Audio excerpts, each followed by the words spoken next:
نبیوں کی تکلیفوں کا ذکر اور حضور کی تسلی کا مضمون۔ نبیوں نے تبلیغ کی، انہیں تکلیفیں آئیں، حتی اذا استیأس الرسل وظنوا انہم قد کذبوا جاءہم نصرنا۔ ہمارے نبی و رسولوں نے تبلیغ کی اور اتنے ستائے گئے کہ اللہ نے مدد کا وعدہ کیا اور کافروں کی ہلاکت کا وعدہ کیا۔ علی محمد وعلی آل محمد کما صلیت علی ابراہیم وعلی آل ابراہیم انک حمید مجید۔ اللہم بارک علی محمد وعلی آل محمد کما بارکت علی ابراہیم وعلی آل ابراہیم انک حمید مجید۔ رب اشرح لی صدری ویسر لی امری واحلل عقدۃ من لسانی یفقہوا قولی۔ رب زدنی علما وارزقنی فہما۔ سبحانک لا علم لنا الا ما علمتنا انک انت العلیم الحکیم۔ استغفر اللہ ربی من کل ذنب واتوب الیہ۔ استغفر اللہ ربی من کل ذنب واتوب الیہ۔ استغفر اللہ ربی من کل ذنب واتوب الیہ۔ اعوذ باللہ من الشیطان الرجیم بسم اللہ الرحمن الرحیم۔ وما ابرئ نفسی ان النفس لامارۃ بالسوء الا ما رحم ربی ان ربی غفور رحیم۔ سورہ یوسف کا بیان چل رہا ہے، 13ویں پارے کا آغاز ہے، اور یہ 13واں پارہ سورہ یوسف کے بقیہ حصے سورہ رعد اور سورہ ابراہیم پر مشتمل ہے۔ حضرت یوسف علیہ السلام کو بادشاہ نے طلب کیا، رہائی کا پروانہ بھیجا، تو یوسف علیہ السلام نے رہا ہونے سے انکار فرما دیا، یہ کہہ کر کہ پہلے تحقیق کرو کہ جو مجھ پر الزام لگا تھا وہ سچا ہے یہ جھوٹا ہے۔ نتیجے میں تحقیق کی گئی تو حضرت یوسف علیہ السلام بے قصور ثابت ہوئے، اور خواتین نے، عورتوں نے، زنان مصر نے اعتراف جرم کیا، اقبالی بیان دیا۔ اس پر ظاہر ہے کہ جب کسی کی صفائی ہوتی ہے یا کسی کی تعریف ہوتی ہے تو اس پر نفس میں اترانے کا شبہ پیدا ہوتا ہے، غرور اور تکبر شیطان پیدا کرنے کی کوشش کرتا ہے، یہ دوسرا پہلو ہے۔ تو حضرت یوسف علیہ السلام نے اس کو بھی اپنے قریب نہیں آنے دیا، اور بجائے اپنی تزکیے کے اور بجائے اپنی تعریف کے اور بجائے اپنے آپ پر خوش ہونے کے، انہوں نے اس ساری اپنی صفائی کو اللہ کا رحم قرار دیا، اور اپنی عفت کو، پاک دامنی کو، کردار کو اللہ کی عطا قرار دیا۔ فرمایا اس میں میرا کوئی کمال نہیں، یہ اللہ کی عطا ہے۔ وما ابرئ نفسی ان النفس لامارۃ بالسوء، میں اپنے آپ کو بری نہیں کرتا، اس لیے کہ نفس آدمی کو برائیوں پر آمادہ کرتا ہے، جس پہ اللہ رحم کرے تو الگ بات ہے، بے شک میرا رب بخشنے والے ہیں، رحم فرمانے والے۔ وقال الملک ائتونی بہ استخلص لنفسی، یہ نواں حال ہے۔ حضرت یوسف علیہ السلام کا بادشاہ نے حضرت یوسف علیہ السلام کی اس صفائی کے بعد کہا کہ یوسف کو میرے پاس لے آؤ، میں اسے اپنے لیے خاص کر لوں گا، اسے میں اپنے پاس رکھوں گا، میں اقتدار میں شریک کروں گا، میں ان کے ذمے امور لگاؤں گا، ان کے ذمے میں کام لگاؤں گا۔ چنانچہ حضرت یوسف علیہ السلام بادشاہ کے پاس لائے گئے، فلما کلمہ، ان سے گفتگو کی، اپنا ماجرا بتایا، تو بادشاہ نے کہا کہ آج کے بعد آپ ہمارے پاس ہی ٹھہریں گے اور ہمارے امین ہوں گے، آپ کام کریں گے ہمارے ساتھ۔ حضرت یوسف علیہ السلام نے یہ دیکھ کر کہ بادشاہ کو ضرورت ہے اور خزانوں کا قلمدان وہ کسی اہل کے سپرد نہیں ہے، تو خود تقاضا فرما دیا، رب قال جعلنی علی خزائن الارض انی حفیظ علیم، مجھے آپ وزارت خزانہ کا قلمدان سونپ دے، میں امین بھی ہوں اور حفیظ بھی ہوں، خزانے میں امانت کی بھی ضرورت پڑتی ہے اور پیسے کی حفاظت کی بھی ضرورت پڑتی ہے، مال کی حفاظت کی بھی ضرورت پڑتی ہے، میں یہ دونوں کام کر سکتا ہوں۔ چنانچہ حضرت یوسف علیہ السلام وزیر خزانہ بن گئے۔ یعقوب علیہ السلام کو کوئی نہیں پتا میرے بیٹے کو اللہ نے کہاں سے کہاں پہنچا دیا ہے، اور وہ وہاں بیٹھے رو رہے ہیں، آنکھیں سفید ہو گئی ہیں، نابینے ہو گئے ہیں، لیکن یوسف علیہ السلام کو اللہ نے یہاں تک پہنچایا۔ اللہ فرماتے ہیں ہم نے یوسف علیہ السلام کو زمین میں ٹھکانہ دے دیا، وہ جہاں چاہتے رہتے، اور ہم نے انہیں اپنی رحمتیں پہنچائیں، اور یہ تو دنیا کی رحمتیں ہیں، آخرت کی رحمتیں اس سے بڑھ کر ہیں، اور اللہ آخرت کی نعمتیں تقوی والوں کو اور ایمان والوں کو عطا فرماتے۔ اس کے بعد 10واں حال ہے وَجَاءَ إِخْوَةُ يُوسُفَ فَدَخَلُوا عَلَيْهِ فَعَرَفَهُمْ وَهُمْ لَهُ مُنْكِرُونَ۔ حضرت یوسف علیہ السلام کے بھائی یوسف علیہ السلام کے پاس آئے، قحط پھیل گیا، وہ خواب کی تعبیر کے مطابق۔ تو قحط ظاہر ہے کہ صرف مصر میں نہیں آیا، گرد و نواح کے ممالک میں بھی قحط آ گیا۔ حضرت یعقوب علیہ السلام اور یعقوب علیہ السلام کے بیٹے کنعان میں رہتے تھے، جو شام کا علاقہ تھا، تو یہاں بھی قحط آیا۔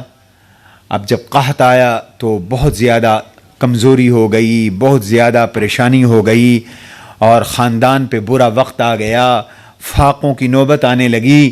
تو پتہ چلا، معلوم ہوا کہ مصر کا جو بادشاہ ہے وہ بڑا نیک دل ہے اور وہ لوگوں کو غلہ دے رہا ہے۔ تو لوگ آنے لگے اس کنعان کے علاقے سے، تو حضرت یعقوب علیہ السلام نے اپنے بیٹوں کو بھی بھیجا کہ بیٹو جاؤ اور تم بھی جا کر مصر سے غلہ لے آؤ۔ یوسف علیہ السلام کے بھائی اب دربار یوسف میں پہنچ گئے۔ سبحان اللہ۔ تلک الایام نداولها بین الناس، جس کو کنویں میں پھینک کے آئے تھے، آج اس کے دربار میں بھائی سوالی بن کے کھڑے ہوئے ہیں۔ قرآن کہتا ہے فَعَرَفَهُمْ وَهُمْ لَهُ مُنْكِرُونَ، یوسف نے ان کو پہچان لیا، لیکن بھائیوں نے یوسف کو نہیں پہچانا۔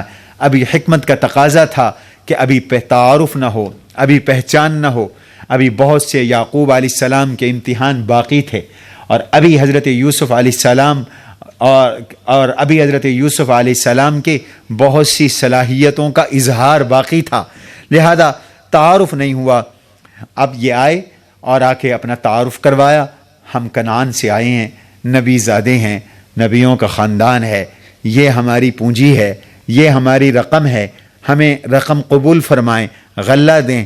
کو بہت اچھی بات ہے، غلہ دے دیا، اور غلہ دے کر وہ جو قیمت تھی وہ خاموشی سے سامان میں رکھوا دی، بتلایا نہیں، خاموشی سے سامان میں رکھوا دی۔ اور جب یہ قافلہ واپس جانے لگا، وَلَمَّا جَهَّزَهُمْ بِجَهَازِهِمْ قَالَ ائْتُونِي بِأَخٍ لَكُم مِّنْ أَبِيكُمْ۔ تو اب کی بار جب جا رہے تھے تو تعارف ہوا ہوگا، بتایا ہوگا ہمارا ایک بھائی پیچھے بھی ہے جو ہمارا علاتی بھائی ہے، باپ شریک بھائی ہے۔ تو ان سے کہا کہ اچھا میاں، اگلی دفعہ اگر غلہ ضرورت پڑے اور آنا تو اپنے اس بھائی کو بھی لے کے آنا۔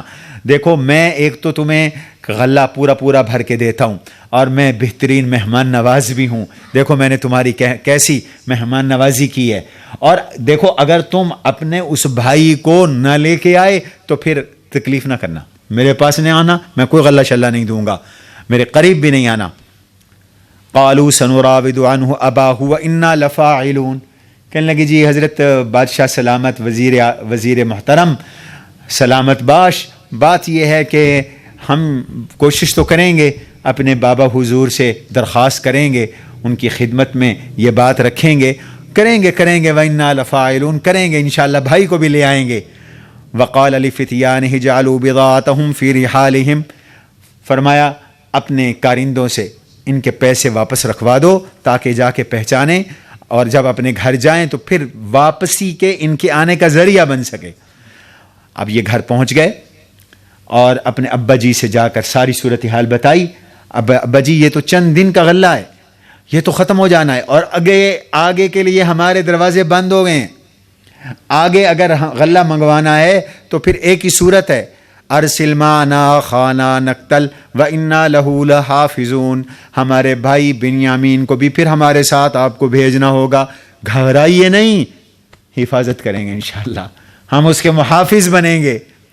اب حضرت یعقوب علیہ السلام کو تو پہلے سے چوٹ لگ چکی تھی، تو فوراً فرمایا جیسے یوسف علیہ السلام کے بارے میں فرمایا تھا، هل آمنکم علیہ الا کما امنتکم علی اخیہ من قبل، میں تم پہ ایسے اعتماد کروں جیسے یوسف کے سلسلے میں پہلے سے میں نے تم پہ اعتماد کیا تھا؟ چلو مجبوری ہے، کیا کروں، فاللہ خیر حافظا وہو ارحم الراحمین، میں اللہ سے دعا کرتا ہوں، اللہ بہترین حفاظت کرنے والے ہیں اور وہ ارحم الراحمین۔ صبح شام کی دعاؤں میں یہ دعا بھی شامل کرنی چاہیے، فاللہ خیر حافظا وہو ارحم الراحمین۔ یہ ہر شر سے، ہر مرض سے، ہر مصیبت سے، ہر بلا سے یہ دعا محفوظ رکھنے والی ہے۔ اپنے بیٹے بنیامین کی حفاظت کے لیے یعقوب علیہ السلام نے اللہ سے یہ دعا فرمائی، فاللہ خیر حافظا وارحم الراحمین۔ اب یہ بات ہوئی واپسی پر، ابھی غلہ نہیں کھولا تھا، سامان سفر نہیں کھولا تھا، سامان کھولا تو جب سامان کھولا تو دیکھا کہ پیسے بھی واپس آ گئے ہیں، تو کہنے لگے ابا اور ہمیں کیا چاہیے، پیسے بھی واپس آ گئے، ایسا نیک دل بادشاہ، اب تو ہم جامیں ہی جامیں، وَنَمِيرُ أَهْلَنَا وَنَحْفَظُ أَخَانَا، گھر والوں کے لیے غلہ بھی لائیں گے، بھائی کی حفاظت بھی کریں گے، اور جتنے بندے جاتے تھے اتنے اونٹوں کا غلہ ملتا تھا، اب ایک بندہ زیادہ جائے گا تو غلہ زیادہ بھی لائیں گے، وَنَزْدَادُ كَيْلَ بَعِيرٍ ذَلِكَ كَيْلٌ يَسِيرٌ، یہ بھرتی تو بڑی آسان ہے، یہ لینا تو بڑا آسان ہے۔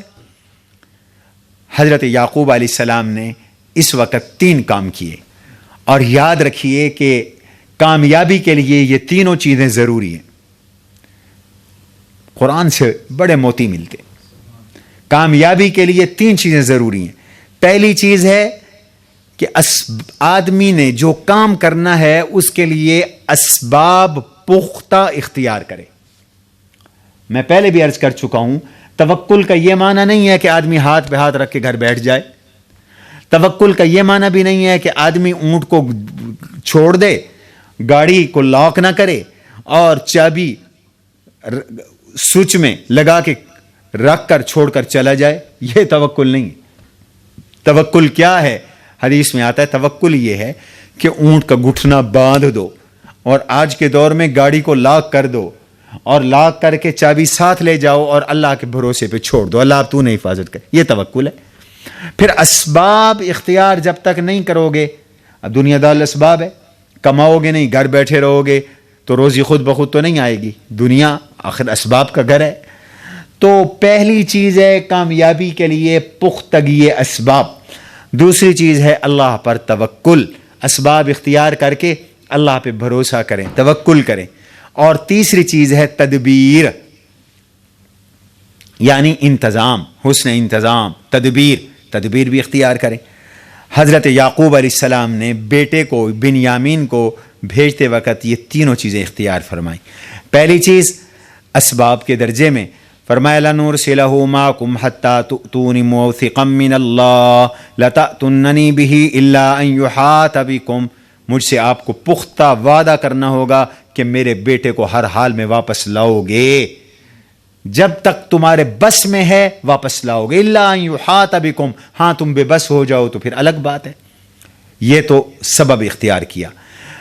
فَلَمَّا آتَوْهُ مَوْثِقَهُمْ قَالَ اللَّهُ عَلَى مَا نَقُولُ وَكِيلٌ، اب دوسرا کام توکل کیا، فرمایا اللہ جو کچھ ہم کہہ رہے ہیں آپ اس پر وکیل ہیں، آپ ضامن ہیں، میرے بچوں کی ان باتوں پر آپ ضامن ہیں، میں آپ کو اپنی طرف سے وکیل بنا رہا ہوں۔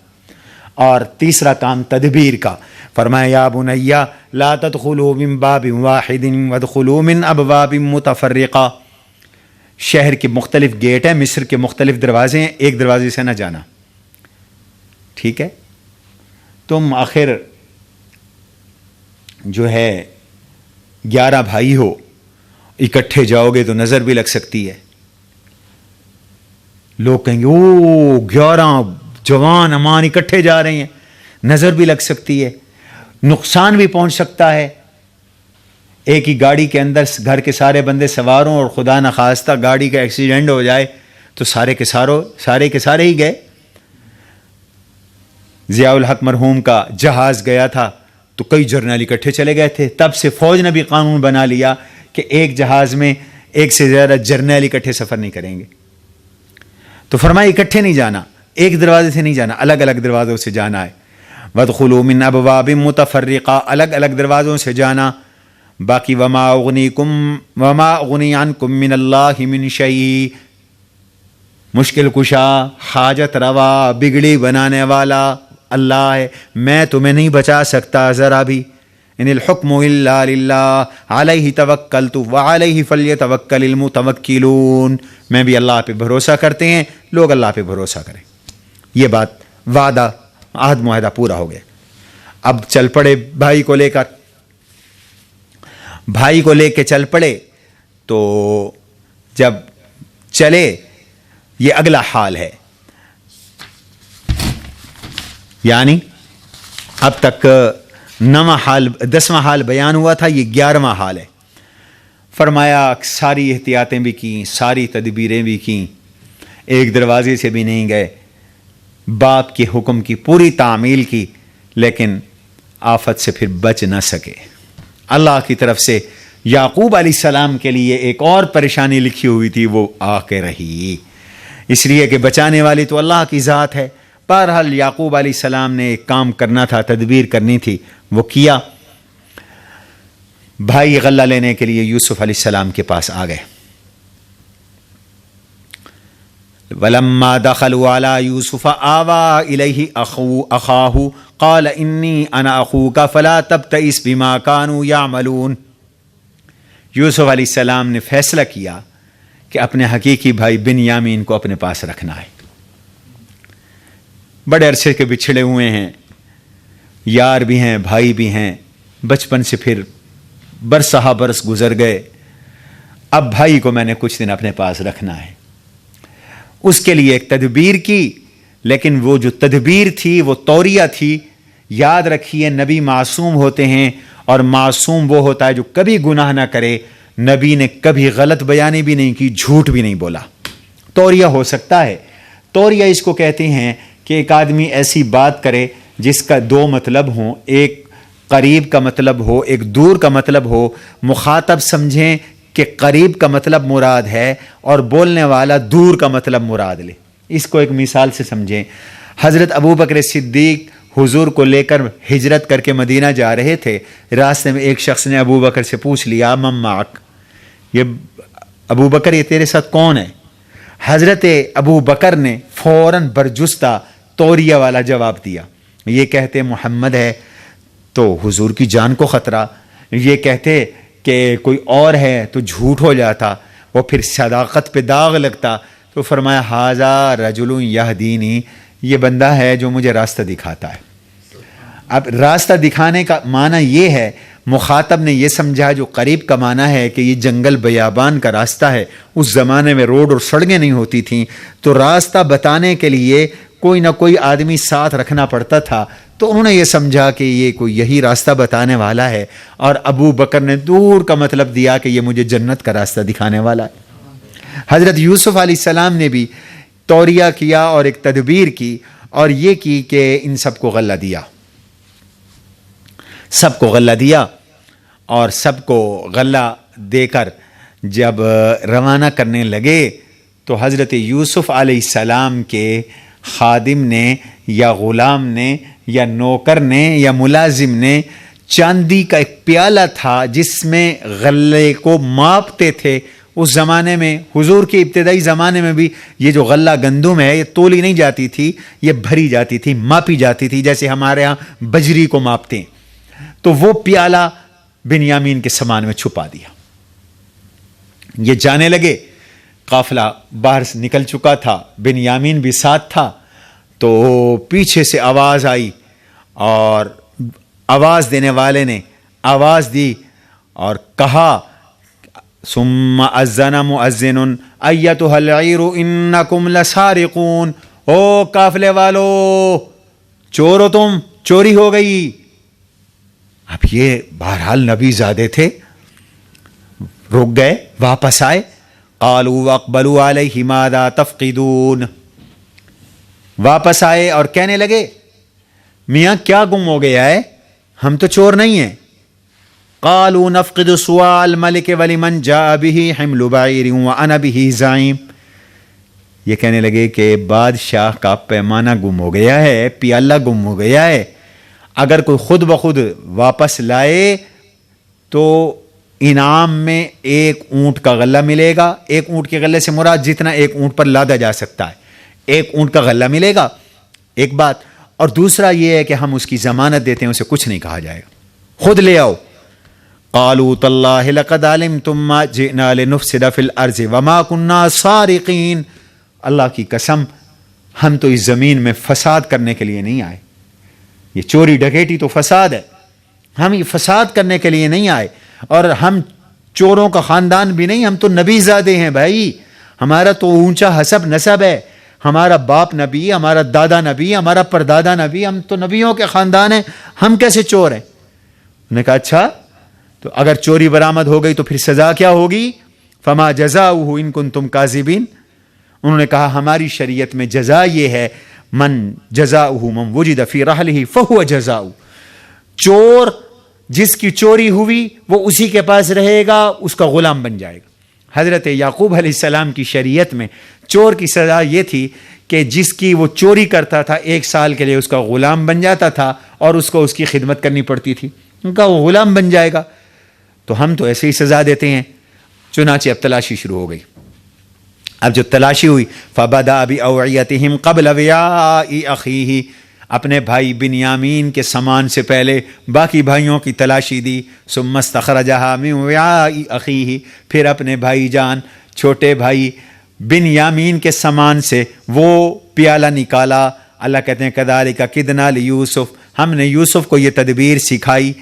باقی حضرت یوسف کے ملک مصر کا یہ قانون نہیں تھا کہ چور کو جس کی چوری ہوئی 1 سال کے لیے غلام بنا دیا جائے.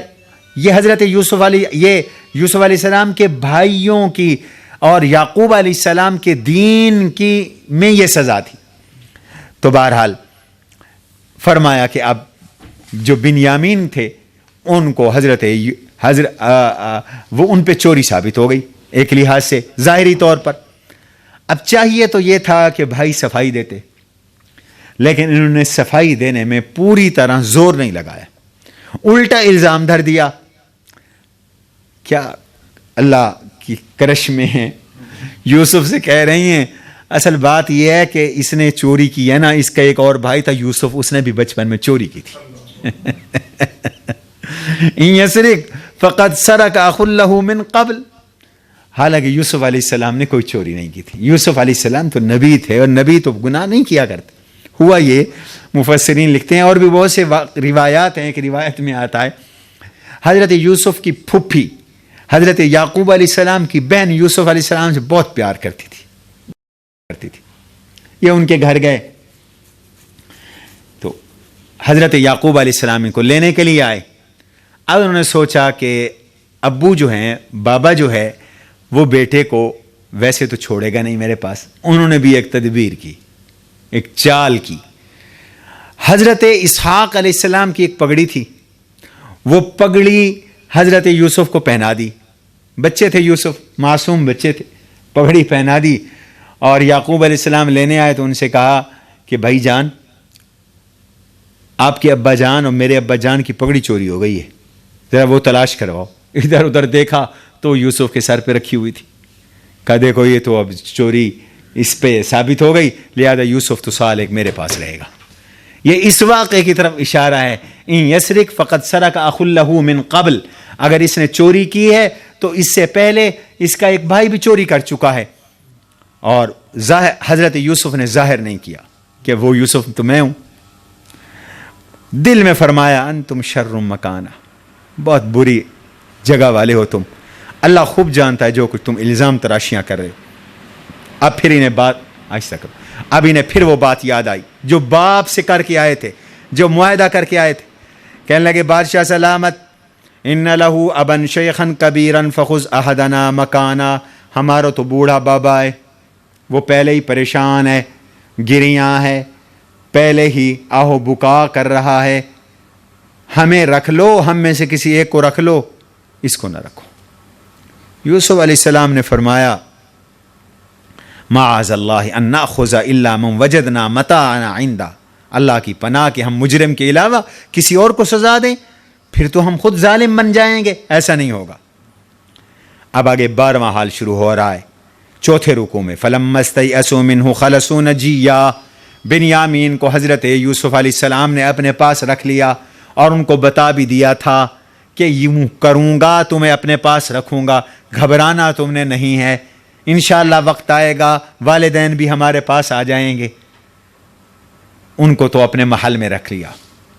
اب یہ بھائی الگ ہو گئے، مجمع سے الگ ہو گئے، آپس میں مشورہ کیا، ہون سنو وال کیا کرنے، اب بن پڑی، کرنا کیا ہے، مشورہ دو۔ تو جو بڑا تھا اس نے کہا، یہ ذرا شفیق طبیعت کا تھا، پہلے بھی قتل کرنے سے اسی نے روکا تھا، اس نے کہا کہ الم تعلموا ان اباکم قد اخذ علیکم موثقا من اللہ، اللہ کو ضامن بنا کر بابے کو عہد دے کے آئے ہو، اور پہلے تم نے جو کچھ یوسف کے ساتھ کیا تھا ابھی ابے کو نہیں بھولا، ابھی ابا اس پر رو رہا ہے۔ بھئی میں تو بالکل نہیں جاؤں گا، باپ کو میں منہ دکھانے کے قابل نہیں، میں تو نہیں جاؤں، تم جاؤ، میں نہیں جاؤں گا جب تک کہ اللہ میرے لیے کوئی فیصلہ نہ کر دے، میں جاؤں گا، نہیں جاؤں گا۔ ارجعوا الی ابیکم، جاؤ تم اپنے بابا سے جا کے کہو ان ابنک سرق، ہمارا کیا قصور ہے، تیرے بیٹے نے چوری کی ہے، تیرا بچہ ہی چور بنائے، ہمیں تو وہ پتا ہے جو ہم جانتے، وما کننا للغیب حافظین، ہم غیب دان نہیں ہیں، ہمیں نہیں پتا اندر کی کیا بات ہے، ظاہری طور پر تو یہی ہے کہ چوری تیرے بیٹے پہ ثابت ہو گئی ہے، اور اگر ہم پر یقین نہیں آتا تو واسأل القریۃ التی کنا فیہا، اس بستی میں جا کر تحقیق کر لو، والعیر التی اقبلنا فیہا، بہت سارے لوگ اکٹھے قافلہ بنا کے جاتے تھے، قافلے کے باقی لوگوں سے پوچھ لو، حقیقت بات یہ ہے کہ انا لصادقون، ہم سچے۔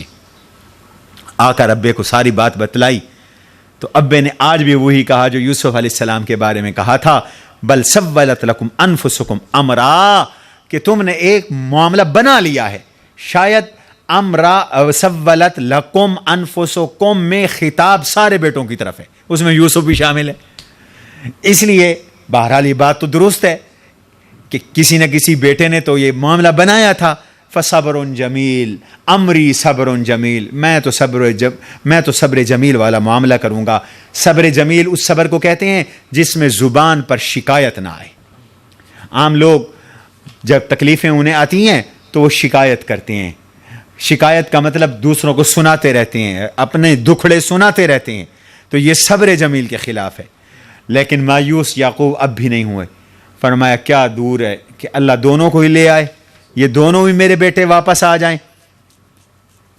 اب یہ ان سے یعقوب علیہ السلام الگ ہوئے اور اپنے اللہ سے گفتگو شروع کر دی۔ قال یا صفا لا یوسف، ہائے افسوس میرا یوسف بیٹا، ابھی نہیں بھولے یوسف۔ وابیضت عیناہ من الحزن فہو کظیم، رو رو کے آنکھیں سفید ہو گئیں، طبیعت میں گھٹن رہتی ہے، رو رو کر کہتے کسی کو کچھ نہیں، بس غم سے گھلے جا رہے تھے، بہت غم آیا تو آنکھوں کے ذریعے غم باہر نکال دیا، کسی کو کچھ نہیں کہتے، بولتے نہیں کسی سے، طبیعت میں گھٹن ہے، بس گھلے جا رہے ہیں اور اپنے آپ کو ختم کرتے چلے جا رہے ہیں۔ اب جب باپ کے غم کی یہ کیفیت دیکھی تو بیٹوں نے کہا تاللہ تفتأ تذکر یوسف حتی تکون حرزا او تکون من الحالکین، بابا ہمیشہ یوسف کو یاد کرتے رہو گے، اپنے آپ کو ہلاک کر دو گے۔ بچوں کے اس کہنے پر فوراً اللہ کی طرف متوجہ ہوئے، انما اشکو بسی وحزنی الی اللہ، اللہ میں اپنے غم کی اور اپنی تکلیف کی تیرے دربار میں شکایت کرتا ہوں۔ آدمی جب بہت پریشان ہونا تو پھر یہ دعا پڑھے، غم ہلکا ہو جاتا ہے۔ انما اشکو بسی، میں اپنی گھٹن، اپنے غم کی تیری دربار میں شکایت کرتا ہوں، اور بیٹوں سے کہا جو میں جانتا ہوں تم نہیں جانتے، مجھے اللہ سے اب بھی امید ہے، میں جانتا ہوں کہ میرا اللہ نا امید کرنے والا نہیں ہے۔ اچھا بچوں، میں تو مایوس نہیں ہوں، جاؤ واپس جاؤ، تلاش کرو، اور اللہ کی رحمت سے نا امید نہ ہو۔ اللہ کی رحمت سے تو کافر نا امید ہوتی۔ دیکھو ہمیں سبق ملا ہے کہ کتنے بھی کمزور اسباب کیوں نہ ہوں، ہمت نہ ہارو، محنت بھی کرو، دعا بھی کرو۔ مایوس ہونا یہ کافر کا کام ہے، مومن مایوس نہیں ہوتا۔ اب حضرت یعقوب علیہ السلام اس حالت میں بھی پر امید ہیں، بھیج دا۔ بعض روایات میں آتا ہے حضرت یعقوب علیہ السلام نے حضرت یوسف کے نام خط لکھا، اور خط لکھا، فرمایا لکھو میری طرف سے خط، بیٹوں سے کہا لکھو کہ یہ یعقوب اللہ کے نبی کی طرف سے عزیز مصر کے نام ہے، سلام کیا لکھا اس میں، اور پھر فرمایا کہ عزیز مصر میں یعقوب بن اسحاق بن ابراہیم ہوں، میں نبی ہوں، میرا والد نبی، میرا دادا نبی، ہم نبیوں کا خاندان ہے، میں تجھے یقین دلاتا ہوں میرا بیٹا چور نہیں ہے، پہلے بھی میرا ایک بیٹا یوسف گم ہے، لہٰذا تم میرے بیٹے کو واپس کرو۔ کیا منظر ہوگا جب یہ خط حضرت یوسف علیہ السلام کے پاس پہنچا ہوگا۔ اب پھر غلے کی بھی ضرورت تھی۔ اب جب بھائی یہ سارے مل کر پھر دربار یوسف میں حاضر ہوئے تو اب پہچان کا مرحلہ آ رہا ہے۔ پہلے یوسف اور بنیامین کی باہمی پہچان ہوئی تھی، اب بھائیوں کے ساتھ تعارف ہونے لگا ہے۔ اب بھائی دربار میں آئے، اور اب کے بار تو پیسے بھی پورے نہیں تھے، پیسے بھی ادھورے تھے، اور وہ بھی کھوٹے سے تھے اور نامکمل تھے، اور بادشاہ کے دربار میں، عزیز مصر کے دربار میں، یوسف علیہ السلام کے دربار میں رکھ دیے، اور کہا ایھا العزیز مسنا واہلنا الضر، او عزیز مصر ہمیں اور ہمارے گھر والوں کو بہت تکلیف پہنچی، اور ہم پیسے بھی ہمارے پاس ختم ہو چکے، یہ ناقص پونجی لائے ہیں، لیکن اسے تو قبول کر لے، ہمیں غلہ تو پورا دینا، بس صدقہ سمجھ کر ہمیں دے دے۔ ان اللہ یجزی المتصدقین، صدقہ کرنے والوں کو اللہ بدلہ دیا کرتے ہیں۔ جب یہ حالت زار دیکھی حضرت یوسف علیہ السلام نے، اب اللہ کا حکم آ گیا کہ اب ذرا پہچان کروا دو۔ حضرت یوسف علیہ السلام نے اب سوال کیا، اور قربان جاؤں ایسے کریم تھے، حضور فرماتے کریم ابنو کریم ابنو کریم ابنو کریم، یوسف ابنو یعقوب ابنو اسحاق ابنو ابراہیم، یہ خود بھی کریم، باپ بھی کریم، دادا بھی کریم، سارے کریموں کا خان، شریفوں کا خان، سخیوں کا خاندان۔ تو یوں نہیں کہا، نہ سختی کی، نہ سخت لہجہ، نہ سخت بات، یوں نہیں کہا تم وہی نہیں ہو کہ مجھے کنویں میں پھینک آئے تھے، نہیں۔ هل علمتم ما فعلتم بیوسف واخیہ اذ انتم جاہلون، یعنی بات اس انداز سے کی کہ ان کا عذر بھی ساتھ بیان کر دیا تاکہ زیادہ شرمسار نہ ہو۔ کیا تم جانتے ہو تم نے یوسف اور اس کے بھائی کے ساتھ کیا کیا تھا جب تم جاہل تھے، نادان تھے؟ تم نے نادانی میں، اب ان کو عذر بھی خود پیش کر دیا کہ یہ نادانی میں ہوا تھا، تم نے یوسف اور اس کے بھائی کے ساتھ کیا کیا تھا؟ اچانک دیار غیر میں اور وزیر خزانہ وہ یوسف کا نام لے رہا ہے تو حواس باختہ ہو گئے، پاؤں کے نیچے سے زمین نکل گئی، یا اللہ یہ کیا ماجرا ہے، یہ کس نے بتایا؟ اس کا تو کسی کو پتہ ہی نہیں تھا، یہ کون ہے؟ اپنے آپ کو سنبھالا، پھر ذہن میں آیا ہوگا کہ وہ بچہ بھی تو یوسف بھی تو بکتے بکاتے مصر آیا تھا نا، جو مصر کا قافلہ تھا ہم نے اس کے ہاتھ بیچا تھا نا، تو شاید ذہن میں آیا ہوگا، اس لیے اس بات کو ذہن میں رکھ کر قالوا اِنَّكَ لَأَنْتَ یوسف، تو یوسف ہے؟ قال انا یوسف، فرمایا ہاں میں یوسف ہوں، وَهَذَا أَخِي، یہ میرا بھائی بنیامین ہے، ٹھیک ہے۔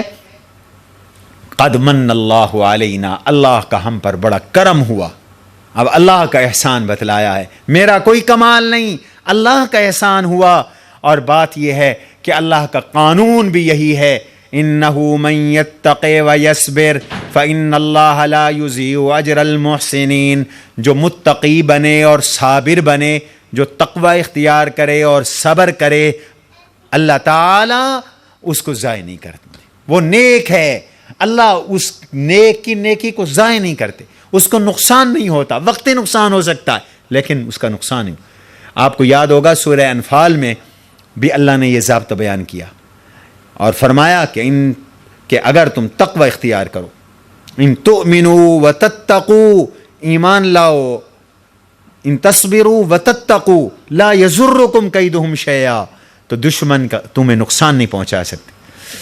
اب بھائی بھی شرمندہ ہوئے، قالوا تاللہ لقد آثرک اللہ علینا، اللہ کی قسم اللہ نے آپ کو چن لیا، ہم ہار گئے آپ جیت گئے، وَإِن كُنَّا وَإِن كُنَّا لَخَاطِئِينَ، ہمیں معاف کر دیں، ہم سے غلطی ہو، کھلے دل سے معاف بھی کر دیا۔ قال لا تثریب علیکم اليوم، اگر اللہ تعالیٰ آپ کو نعمت عطا فرما دیں اور عظمت عطا فرما دیں اور آپ کا دشمن ناکام ہو جائے تو پھر رگڑے نہ لگاؤ، معاف کر دینا نبیوں کی سنت ہے۔ حضور نے بھی یہی جملہ فرمایا تھا فتح مکہ کے موقع پر، لا تثریب علیکم اليوم، اپنی برادری سے خاندانوں سے کہا تھا میں نے بھی تمہیں معاف کیا، یغفر اللہ لکم، اللہ سے دعا کرتا ہوں وہ ارحم الراحمین ہے، اللہ تمہیں بھی معاف کر دے۔ اب صورتحال بتلائی کہ بھائی جان ابے کی تو حالت ہی بری ہے، وہ تو نابینے ہو گئے ہیں، ان کی تو بینائی چلی گئی ہے رو رو کر، ان کا تو کلیجہ پھٹنے کو ہے، وہ تو دنیا سے جانے کو ہیں۔ کہا کوئی بات نہیں، جس کرتے سے میرے بابا کو غم پہنچا تھا اسی کرتے سے میرے بابا کو شفا پہنچے گی۔ وہ کرتا جو تم میرا لے گئے تھے اب بھی میرا کرتا لے جاؤ، اذهبوا بقمیصی ھذا فالقوه علی وجہ ابی یأتی بصیرا، میرے بابے کی آنکھوں پہ میرا کرتا لگا دو، اللہ نظر واپس فرما دیں گے۔ سمجھو نا، کرتا وہ بھی یوسف کا کرتا تھا جس سے تکلیف شروع ہوئی، اور یہ بھی یوسف علیہ السلام کا کرتا ہے کہ جس سے تکلیف کا خاتمہ ہوا اور اللہ تعالیٰ نے تکلیف کو دور فرما دیا۔ سبحان اللہ۔ تو فرمایا کہ اب نظر واپس آ گئی، نظر واپس آ جائے گی۔ وَأْتُونِي بِأَهْلِكُمْ أَجْمَعِينَ، تمہیں پتہ ہے کہ میں کس حالت میں ہوں، دنیا قحط میں مبتلا ہے، ہلاک ہو رہی ہے، میں انتظامات میں لگا ہوا ہوں، غلہ چلا رہا ہوں، میرا ذمہ داری کو چھوڑ کے وہاں جانا تو ممکن نہیں ہے، لہذا تم بابا کو درخواست کرو، بابا کو بھی لے آؤ۔ اور بعض روایات میں امی حیات تھیں، بعض روایات میں حقیقی والدہ فوت ہو چکی تھی، خالہ تھیں، ان کو بھی لے آؤ، یہیں آ جاؤ سارے کے سارے۔ اب یہ سارے چلے گئے، ادھر سے قافلہ اچھا، اب اس سب کا یعقوب علیہ السلام کو کوئی خبر نہیں۔ تو دیکھو یہ میں 14 احوال بیان کر چکا ہوں، 14 کے 14 احوال میں نہ یعقوب علیہ السلام کو کسی بات کا پتہ چلا اور نہ وہ یہ تکلیف دور کر سکے، اور یہی قرآن سمجھا رہا ہے کہ مشکل کشا حاجت روا اللہ کو سمجھو، غیب دان اللہ کو سمجھو۔ اگر غیر اللہ ہوتے تو پھر یعقوب بھی ہوتے، پھر یوسف بھی ہوتے جو وقت کے نبی تھے اور اونچے نبی تھے، اولو العزم نبی تھے۔ وَلَمَّا فَصَلَتِ الْعِيرُ، اب 14واں حال، ادھر سے قافلہ چھوٹا، روانہ ہوا، چلا، ادھر سے یعقوب علیہ السلام کو اللہ نے خوشبو پہنچا دی۔ یعقوب کہہ رہی ہیں او میاں انی لأجد ریح یوسف لولا ان تفندون، آج تو مجھے یوسف کی خوشبو آ رہی ہے، اگر تم مجھے بوڑھا نہ کہو، اگر تم مجھے خبتی نہ کہو، اگر تم یہ نہ کہو کہ بڑھاپے میں ایسی ویسی باتیں کر رہا ہے، تو سچی بات ہی ہے کہ مجھے تو یوسف کی خوشبو آ رہی ہے۔ موجودین نے کہا انک لفی ضلالک القدیم، بابا جی آپ پرانی غلطی میں ہیں، آپ کو پرانے خیالات ہیں۔ لیکن یعقوب علیہ السلام خاموش ہو گئے۔ کچھ دنوں کے بعد قافلہ بھی پہنچا، القاہ علی وجہہ فارتد بصیرا، پہنچتے ہی کرتا یعقوب علیہ السلام کی آنکھوں پہ پھیرا تو اللہ نے نظر واپس کر دی۔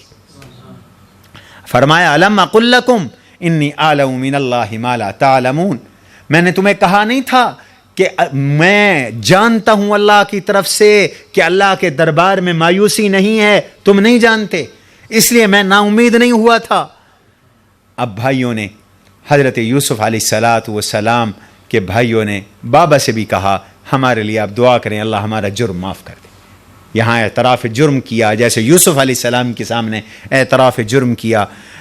قالوا یا ابانا استغفر لنا ذنوبنا انا كنا خاطئین، فرمایا ہاں میں تمہارے لیے استغفار کروں گا، اور اللہ معاف کر دینے والے ہیں، رحم کرنے والے ہیں۔ تہجد کے وقت تک مؤخر کیا، تہجد میں تمہارے لیے دعا کروں گا۔ اب سارا گھرانہ تیار ہوا اور مصر کی طرف روانہ ہو گئے۔ یہ 15واں حال ہے۔ حضرت یوسف علیہ السلام کو پتہ چلا ابا جی آ رہے ہیں، بھائی آ رہے ہیں، کنبہ قبیلہ خاندان آ رہا ہے، تو باہر نکل کر بڑا پرتباک اپنے والدین کا استقبال کیا۔ مصر کی فوج نکلی اور مصر کے لوگ نکلے، اور ایک عظیم الشان جلوس نکلا، اور حضرت یوسف علیہ السلام اپنے والدین کو اور قبیلے کو لے آئے۔ اور یہ قبیلہ اور والدین جب پہنچے تو حضرت یعقوب علیہ السلام کو اپنے تخت پہ بٹھایا، اپنے ساتھ اپنے تخت پہ بٹھایا۔ اور اسی دوران جب حضرت یوسف اور حضرت یعقوب تخت پہ بیٹھے تھے تو سارے بھائی سجدے میں گر گئے۔ یہ تعظیمی سجدہ تھا جو حضور کی شریعت تک، حضور کی بعثت سے پہلے تک امتوں میں حلال تھا، جائز تھا۔ عبادت کا سجدہ ہر دور میں حرام رہا۔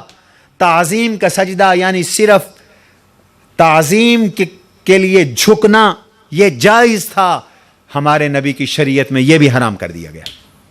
تو سجدہ تعظیمی کیا، وخروا لہ سجدا۔ تو اب فرمایا ابا جی ھذا تأویل رؤیایا من قبل، میرے خواب کی تعبیر آج پوری ہو گئی۔ قد جعلھا ربی حقا، اللہ نے میرے خواب کو سچ کر دکھایا۔ اب باپ کو مختصراً اپنی زندگی کے سارے احوال بتلا دیے۔ ایک حال تھا بھائیوں نے کنویں میں پھینکا، ایک حال تھا زلیخا کی تہمت کی وجہ سے جیل میں گئے، اور ایک حال تھا کہ رہا ہو کر ایوان اقتدار تک پہنچے۔ اب تینوں باتیں بتائیں اور بڑے اختصار کے ساتھ۔ وَقَدْ أَحْسَنَ بِي إِذْ أَخْرَجَنِي مِنَ السِّجْنِ وَجَاءَ بِكُم مِّنَ الْبَدْوِ، اللہ کا کرم ہوا ابا جی میں جیل سے نکل کے آیا ہوں، زلیخا کی تہمت سے جیل میں گیا تھا اور جیل سے نکل کے آیا ہوں۔ اس اتنے سے جملے میں قرآن نے حضرت یوسف علیہ السلام کی 14 سال کی یا 10 سال کی یا 7 سال کی پوری سٹوری بیان کر دی۔ اتنے سے یہی تو قرآن کا اعجاز ہے۔ وَقَدْ أَحْسَنَ بِي إِذْ أَخْرَجَنِي مِنَ السِّجْنِ وَجَاءَ بِكُم مِّنَ الْبَدْوِ مِن بَعْدِ أَن نَزَغَ الشَّيْطَانُ بَيْنِي وَبَيْنَ إِخْوَتِي، تمہیں اللہ دیہات سے گاؤں سے لے آیا اس کے بعد کہ شیطان نے میرے اور میرے بھائیوں کے درمیان کدورت ڈال دی تھی۔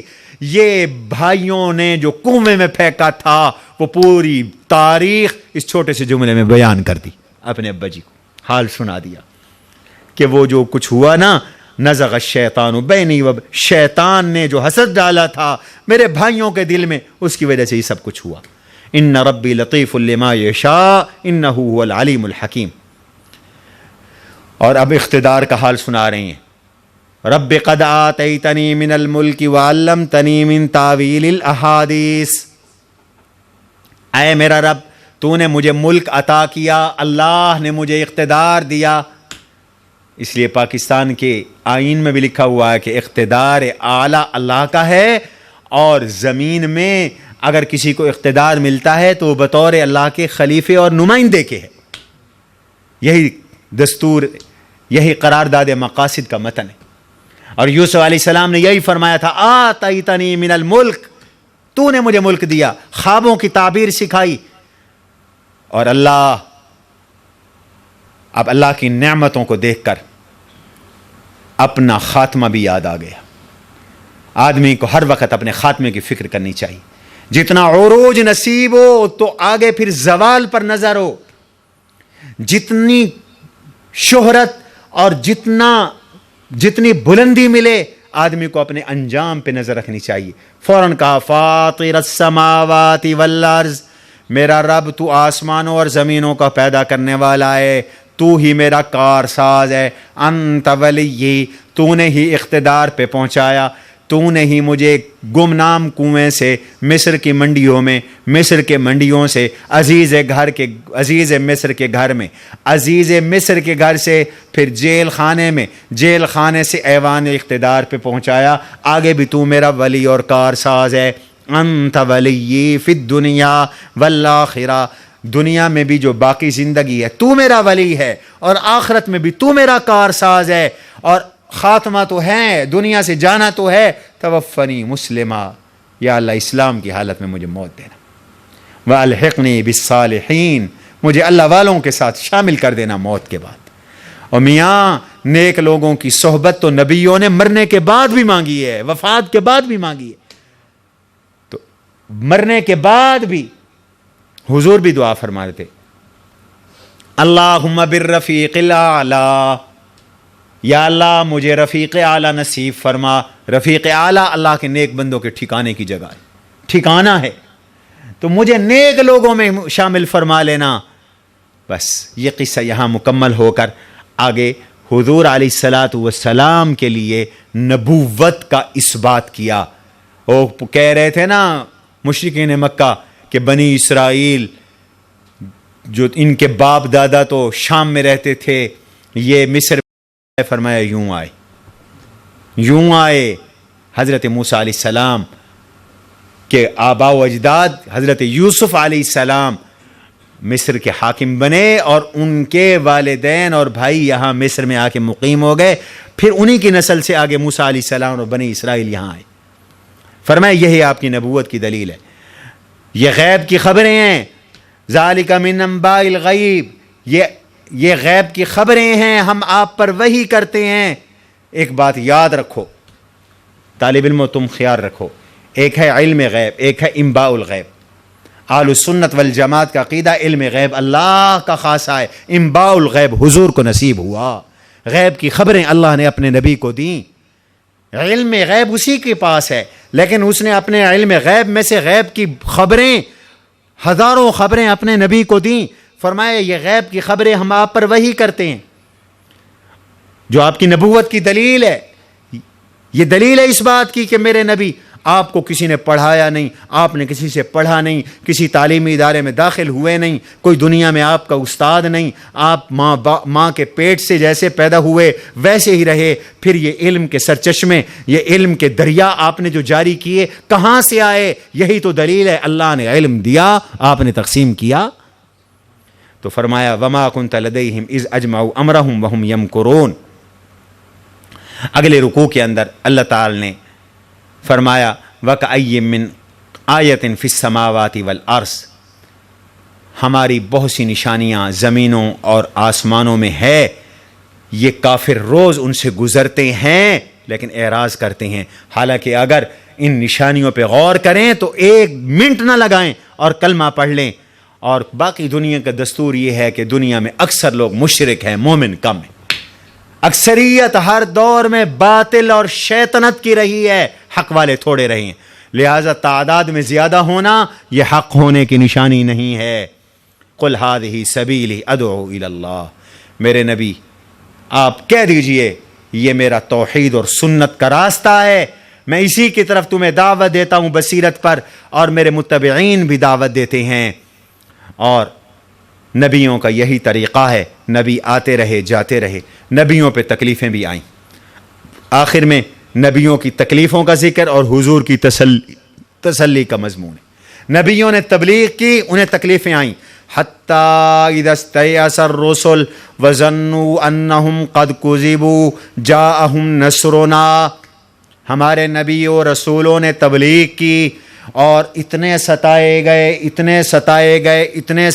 گئے کہ اللہ نے مدد کا وعدہ کیا اور کافروں کی ہلاکت کا وعدہ کیا، اور اس میں اتنی دیر ہوئی کہ نبیوں کو لوگ یہ کہنے لگے کہ یہ جھوٹ بول رہے ہیں، یہ غلط بیانی کر رہے ہیں، کہاں ہیں عذاب؟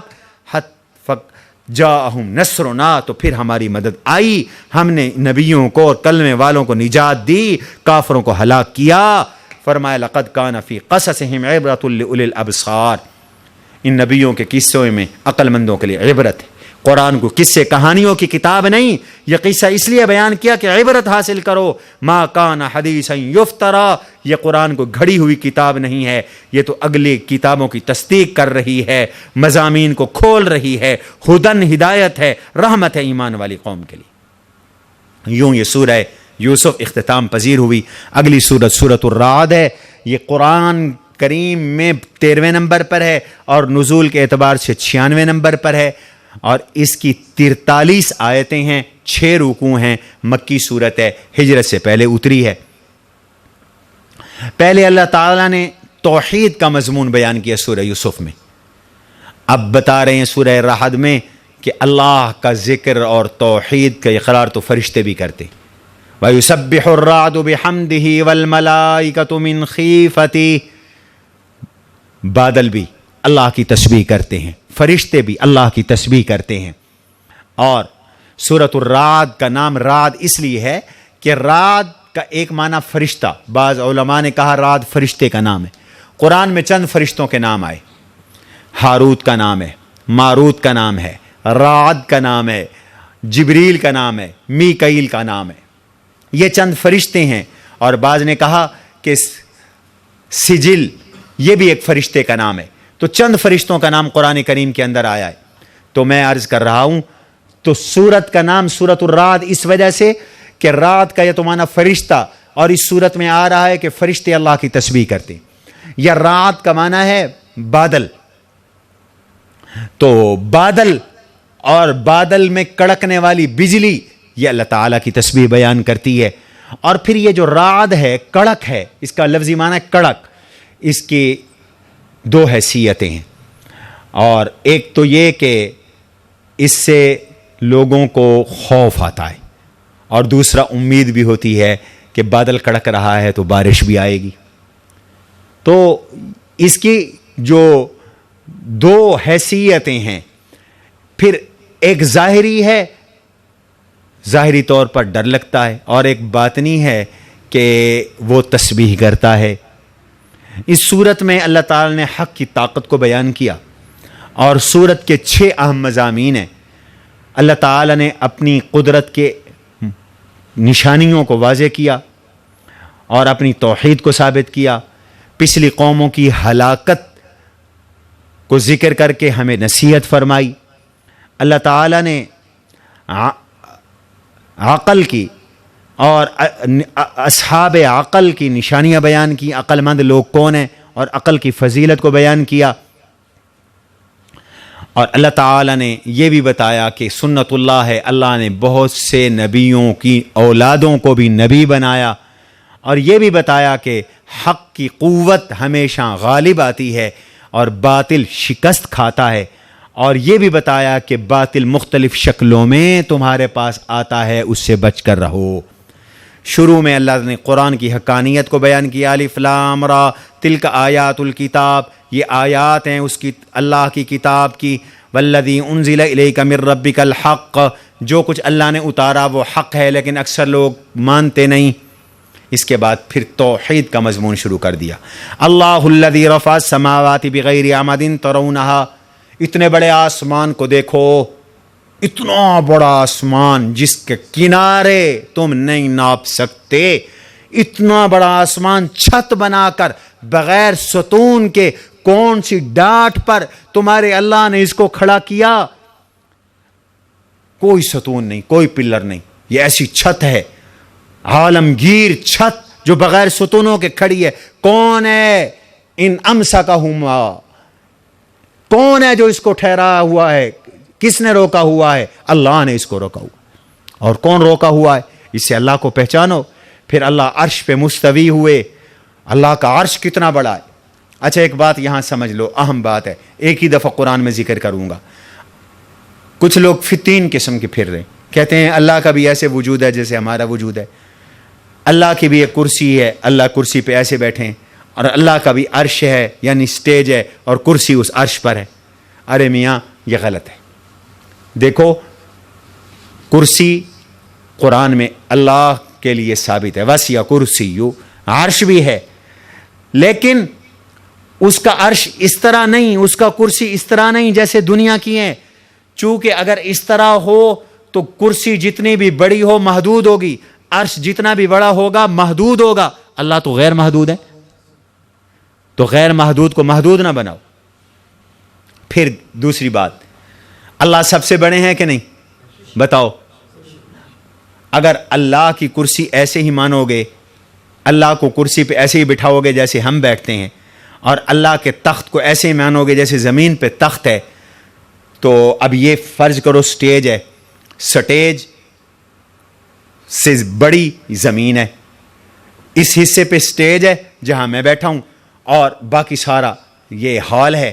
تو میں آپ سے پوچھتا ہوں کہ ہال بڑا یا یہ سٹیج کی جگہ بڑی؟ ہال بڑا نا، سٹیج کی جگہ چھوٹی. پھر سٹیج کے اوپر کرسی ہے، سٹیج بڑی اور کرسی، بولو نا، کرسی چھوٹی. پھر کرسی پہ میں بیٹھا ہوں، کرسی مجھ سے چوڑی اور میں کرسی سے ذرا تنگ.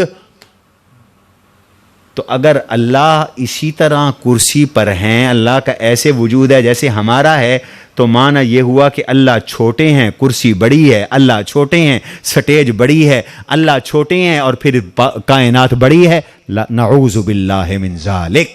یہ تو ہمارا ایمان ہے، اللہ سب سے بڑے ہیں.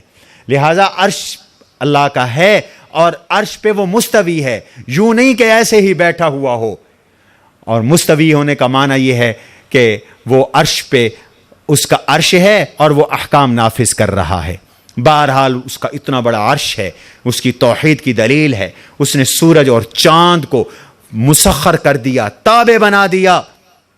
اور پھر دیکھو، سورج اللہ کی مخلوق ہے، لیکن سورج جیسا پوری دنیا کوئی سورج بنا، بولو، سورج ایک ہے نا. چاند اللہ کی مخلوق ہے، دنیا کے سارے سائنسدان مل کر چاند جیسا چاند، زمین جیسی زمین، آسمان جیسا آسمان نہیں بنا سکتے. پہلے قرآن کا ذکر کر کے ان کا ذکر کیا. یہ بھی اشارہ ہے کہ جیسے دوسرا آسمان، دوسرا سورج، دوسرا چاند نہیں بن سکتا، ایسے دوسرا قرآن بھی نہیں بن سکتا، کوئی قرآن بھی نہیں بنا سکتا. یدبر الامر، اللہ کائنات کو چلا رہا ہے. پھر اللہ نے زمین کو لمبا کیا، وہ اللہ ہی ہے جس نے اس میں پہاڑ رکھے، نہریں چلا دیں، پھل پھول لگا دیے، جوڑے جوڑے، پھر رات اور دن بنا دیے. اور زمین کے اندر اللہ نے قریب قریب ٹکڑے بنا دیے. ہر ٹکڑا وَفِي الْأَرْضِ قِطَعٌ مُتَجَاوِرَاتٌ، یہ ملے قریب قریب ٹکڑے ہیں. کوئی ٹکڑا گندم کے لیے مفید، کوئی چاول کے لیے مفید، کوئی امرود کے باغ کے لیے مفید، کوئی آم کے باغ کے لیے مفید، کوئی کسی اور فصل کے لیے مفید. وَجَنَّاتٌ مِّنْ أَعْنَابٍ، باغات لگا دی انگور کے، کھیتیاں، کھجور اور مختلف خوشوں والے، بغیر خوشوں کے باغ. اب ان باغوں کے پھل بھی دیکھو، پھول بھی دیکھو، رنگت بھی دیکھو. یسقا بماء واحد، پانی ایک، سورج کی حرارت بھی ایک، زمین بھی ایک، آب و ہوا بھی ایک، لیکن رنگ جدا جدا، ذائقہ جدا جدا، اور ہر پھل کا سائز جدا جدا. یہ کون ہے جو ہر ایک میں رنگ بھر رہا ہے، مٹھاس بھر رہا ہے؟ ان فی ذلک لآیات لقوم یعقلون. پھر اگلے رکوع میں دوسری دلیل دی، واللہ یعلم ما تحمل کل انثی وما تغیض الارحام. اس کا علم بھی کامل ہے. پہلے بیان کیا اس کی قدرت کامل ہے، اب بیان کیا اس کا علم بھی کامل ہے. ہر مادہ کے پیٹ میں کیا ہے یہ کون جانتا ہے؟ بولو. جو کچھ مادہ پیٹ میں اٹھاتی ہے، جس کو رحم سکڑتے ہیں، جو اس کو رحم بڑھاتے ہیں، ہر چیز اللہ نے مقدار کے ساتھ پیدا کی. وہ عالم الغیب والشہادہ ہے، بلند ہے، برتر ہے، اس سے کوئی چیز چھپی ہوئی نہیں ہے. جو چھپ کے بات کرے وہ اسے بھی جانتا ہے، جو اعلانیہ بات کرے وہ اسے بھی جانتا ہے. ومن ہوا مستخفٍ باللیل، جو رات کو چھپ چھپ کے بات کرے، کام کرے، وہ اسے بھی جانتا ہے. وساربٌ بالنہار، جو دن کو گلیوں میں پھر رہا ہے وہ اسے بھی جانتا ہے. تین قسم کے آدمی ہوتے ہیں: من اسر القول، چھپ کے بات کرنے والے، من جہر بہ، اعلانیہ بات کرنے والے، تیسرا مستخفٍ باللیل، کچھ لوگ رات کو چھپ کے چوریاں کرتے ہیں. ساربٌ بالنہار، کچھ لوگ دن کو اللہ کے حضور کھڑے ہو کر نماز پڑھتے ہیں. فرمایا اللہ سب کو جانتا ہے. پھر اس نے تمہاری حفاظت کے لیے فرشتے پیدا کیے. لہو معقبات من بین یدیہ ومن خلفہ یحفظونہ من امر اللہ. تو فرمایا یہ سارے کام اللہ کرتا ہے, اللہ کو پہچانو. پھر تیسری دلیل هو الذی یریکم البرق خوفا وطمعا وینشئ السحاب الثقال. فرمایا کہ اللہ تعالی تمہیں بجلی دکھاتا ہے. اس بجلی کی دو حیثیتیں ہیں, ڈر بھی ہوتی ہے گر نہ جائے, اور امید بھی ہوتی ہے کہ بارش برسے گی. ایسے ہی اللہ تعالی سے امید بھی رکھو کہ وہ رحمت کرتا ہے, اس سے ڈرتے بھی رہو کہ وہ انتقام لیتا ہے, وہ منعم بھی ہے, نعمت دیتا ہے. تو جس طرح تم بادل کی بجلی سے پر امید ہوتے ہو, اللہ کے ساتھ امید بھی رکھو, ڈرتے بھی رہو. اور اسی کا نام ایمان ہے. الایمان بین الخوف والرجاء, ایمان خوف اور امید کے درمیان ہے. وَيُنْشِئُ السَّحَابَ الثِّقَالَ, وہ بھاری بھاری بادل بھی پیدا کرتا ہے. اور رعد, یہ بجلی جب کڑکتی ہے تو بظاہر اس سے تمہیں خوف آتا ہے, اور حقیقت میں یہ اللہ کی تسبیح کر رہی ہے. یہ بادل کیوں کڑکتا ہے؟ کہتے ہیں اوپر بھی بادل ہوتا ہے, نیچے بھی بادل ہوتا ہے, ہر بادل دوسرے بادل کو اپنی طرف کھینچتا ہے. اس کشش ثقل کی وجہ سے اس میں کڑک پیدا ہوتی ہے, اور کبھی وہ کڑک بادلوں کبھی وہ بجلی بادلوں کو چیر کر زمین پہ آ کے گر جاتی. والملائکۃ من خیفتی, فرشتے بھی اللہ کی تسبیح کرتے ہیں, اور اللہ کڑک اور بجلیاں بھیجتا ہے, اور کچھ کو وہ بجلیاں گرتی ہیں اور وہ ہلاک ہوتے ہیں. فرمایا اللہ کے بارے میں جھگڑتے ہو. مفسرین نے یہاں پر دو واقعات بھی لکھے ہیں. ایک واقعہ یہ لکھا ہے کہ آپ صلی اللہ علیہ وسلم نے ایک متکبر سردار کو بلوایا اور اس کو ایمان کی دعوت دی, اور اس کو کہا کہ میں اللہ کا رسول ہوں اور اللہ نے مجھے بھیجا ہے. کہنے لگا رسول کون ہوتا ہے؟ اللہ کون ہوتا ہے؟ اللہ سونے کا ہوتا ہے, چاندی کا ہوتا ہے؟ بتاؤ. 3 بار یہ گستاخی کی. کہتے ہیں بس اچانک بادل بنا, آسمان سے بجلی گری, اس کا تن سر سے جدا ہو گیا. جو اللہ کو بھونکتے ہیں اللہ ان کے ساتھ یہ سلوک بھی کرتے ہیں. اسی طرح ایک روایت میں آتا ہے عامر بن طفیل اور اربد بن ربیعہ, یہ 2 آدمی تھے. تو انہوں نے حضور سے کہا اسلام لاتے ہیں اس شرط پر کہ آپ ہمیں اپنے بعد اپنا خلیفہ نامزد کر دیں. آپ نے فرمایا یہ نہیں ہو سکتا. اس نے کہا اچھا تو پھر ہم مدینہ میں اتنے لوگ بھر دیں گے کہ مدینے کی زمین تنگ ہو جائے گی اور ہم تمہارا مقابلہ کریں گے. یہ کہہ کے ابھی نکلے ہی تھے, ایک پر بجلی گری, وہ وہیں مر گیا. ایک کو طاعون کا پھوڑا نکلا اور وہ اس سے ہلاک ہو گیا. فرمایا اللہ کے بارے میں نہ جھگڑو. پھر مشرک کی ایک مثال دی. فرمایا والذین یدعون من دونہ لا یستجیبون لهم بشیء الا کباسط کفیہ من الماء الی الماء. جو اللہ کو چھوڑ کر دوسروں کو پکار رہے ہیں نا, ہاتھ جوڑ کے کھڑے ہیں. فرمایا ان کی مثال ایسے ہے جیسے کسی کو پیاس لگی ہو اور پانی کے سامنے کھڑے ہو کر اس کو کہہ رہا ہو میرے منہ تک آ جا, میرے منہ تک آ جا, میرے منہ تک آ جا. تو فرمایا جیسے پانی جواب نہیں دیتا ایسے یہ جھوٹے خدا بھی جواب نہیں دیتے اور پانی منہ تک نہیں پہنچتا. فرمایا کافر جو اللہ کو کے علاوہ غیر اللہ کو پکارتے ہیں ان کی یہ پکار ضائع ہو جاتی ہے, ان کی کوئی پکار کا فائدہ نہیں. 5ویں دلیل دی قل من رب السماوات والارض, میرے نبی ان سے پوچھئے آسمانوں اور زمینوں کا پالنہار کون ہے؟ تو یہ دشمن بھی جواب دیتے ہیں اللہ ہے. فرمایا جب آسمان و زمین کا پالنہار اللہ ہے تو پھر معبود بھی اللہ ہے. باقی پوری دنیا مل کر نہ اپنے نفع کا مالک ہے نہ اپنے نقصان کا مالک ہے, اور جو شرک کرتا ہے وہ اندھے کی طرح ہے اور جو موحد ہے وہ بینا کی طرح ہے. قل هل يستوي الاعمى والبصير, اندھا اور بینا برابر نہیں ہو سکتے. ام هل تستوي الظلمات والنور, اندھیرے اور روشنیاں بھی برابر نہیں ہو سکتی. اسلام روشنی ہے, کفر اندھیرا ہے.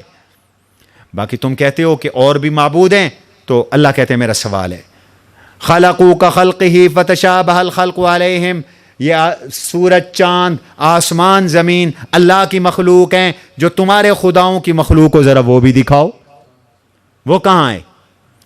تو معلوم ہوتا ہے اللہ کے سوا کوئی معبود نہیں۔ پھر دلیل دی، فرمایا انزل من السماء ماء، یہ دلیل بھی ہے اور حق اور باطل کی مثال بھی ہے۔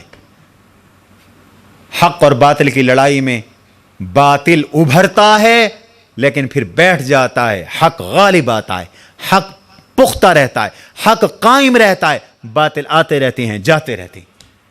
فرمایا اس کی مثال ایسی ہے، آسمان سے بارش برسی، نالیاں ندی نالے بھر گئے، بہت سی ندیاں بہت سے نالے بھر گئے، اور ندیاں نالیوں میں جب پانی آیا اور پانی مٹی کے ساتھ لگا، گند خرابہ جو پڑا ہوا تھا وہ اس میں مکس ہوا تو اوپر جھاگ بن گئی۔ اسی طرح جو تم زیورات اپنے بنواتے ہو، سونے اور چاندی کے زیورات، جب ان کو پگھلاتا ہے سونار تو اس میں بھی اوپر جھاگ آ جاتی ہے، اب پھر جھاگ وہ بیٹھ جاتی ہے، اور پانی یا سونا اور چاندی اصل وہ برقرار رہتا ہے۔ فرمایا ایسے ہی باطل جھاگ کی طرح ہے اور پانی اور سونا چاندی حق کی طرح ہے، جھاگ بیٹھ جائے گی، حق باقی رہے گا، حق قائم رہے گا۔ کذالک یضرب اللہ الامثال، اللہ پاک ایسے ہی مثالیں بیان کرتے ہیں۔ پھر فرمایا کہ مومن جو ہے وہ ایسے ہے، قرآن کو ماننے والا ایسے ہے جیسے کہ بینا ہے، اور نہ ماننے والا ایسے ہے جیسے بولے اندھا ہے۔ انما یتذکر اولو الالباب، یہ پتہ صرف عقل مندوں کو چلتا ہے۔ اب عقل مند کون ہے؟ اللہ نے عقل مند کی 9 نشانیاں بیان کی اور عقل مندوں کا مقام بھی بیان کیا۔ عقل مندی کا لوگوں نے اپنا معیار بنایا ہوا ہے، کون سمجھدار ہے؟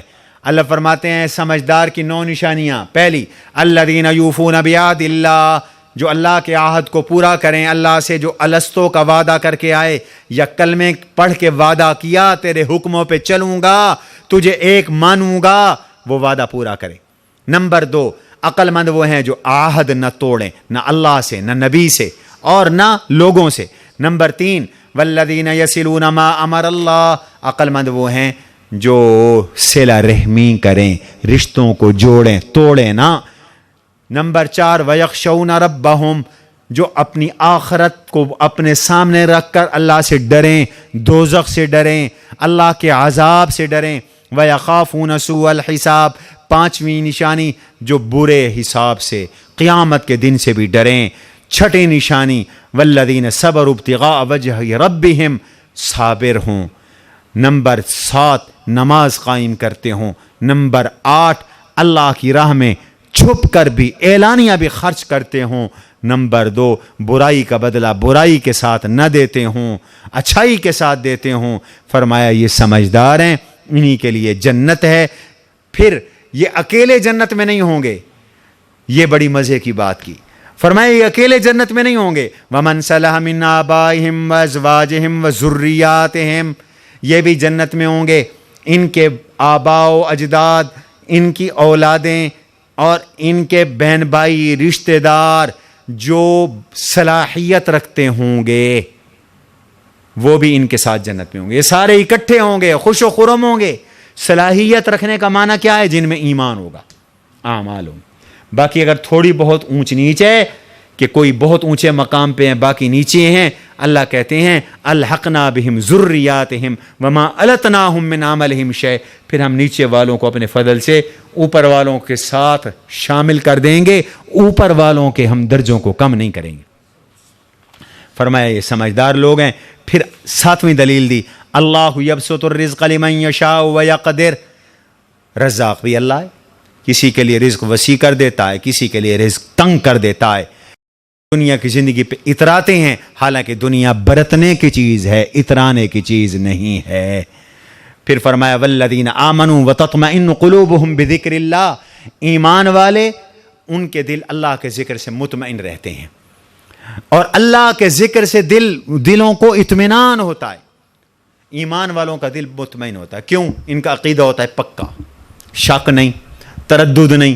مشرک کو شک رہتا ہے، تردد رہتا ہے، اس کو پکاروں اس کو پکاروں، پتہ نہیں یہ کچھ سنتا ہے نہیں سنتا، پتہ نہیں یہ جواب دیتا ہے نہیں دیتا، وہ کھٹکا لگا رہتا ہے۔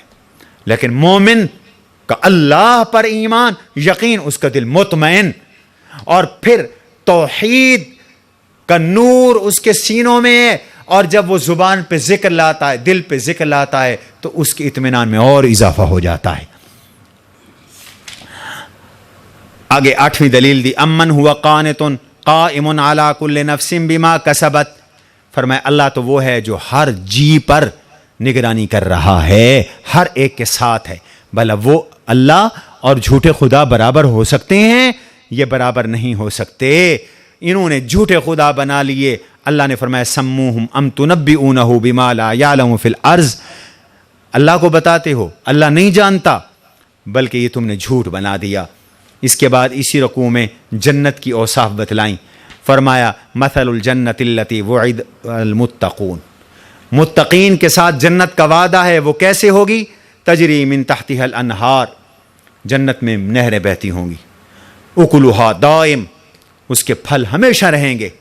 آج کل آم نہیں ہے، لیکن جنت میں آموں کی کوئی شارٹیج نہیں ہوگی، ہر پھل ہر نعمت ہمیشہ، وظلھا، اور اس کا سایہ بھی ہمیشہ رہے گا، اور یہ متقین کا انجام ہے۔ فرمایا اللہ ہم سب کو نصیب کرے۔ اگلے رکوع میں کافروں کے ایک اشکال کا جواب دیا۔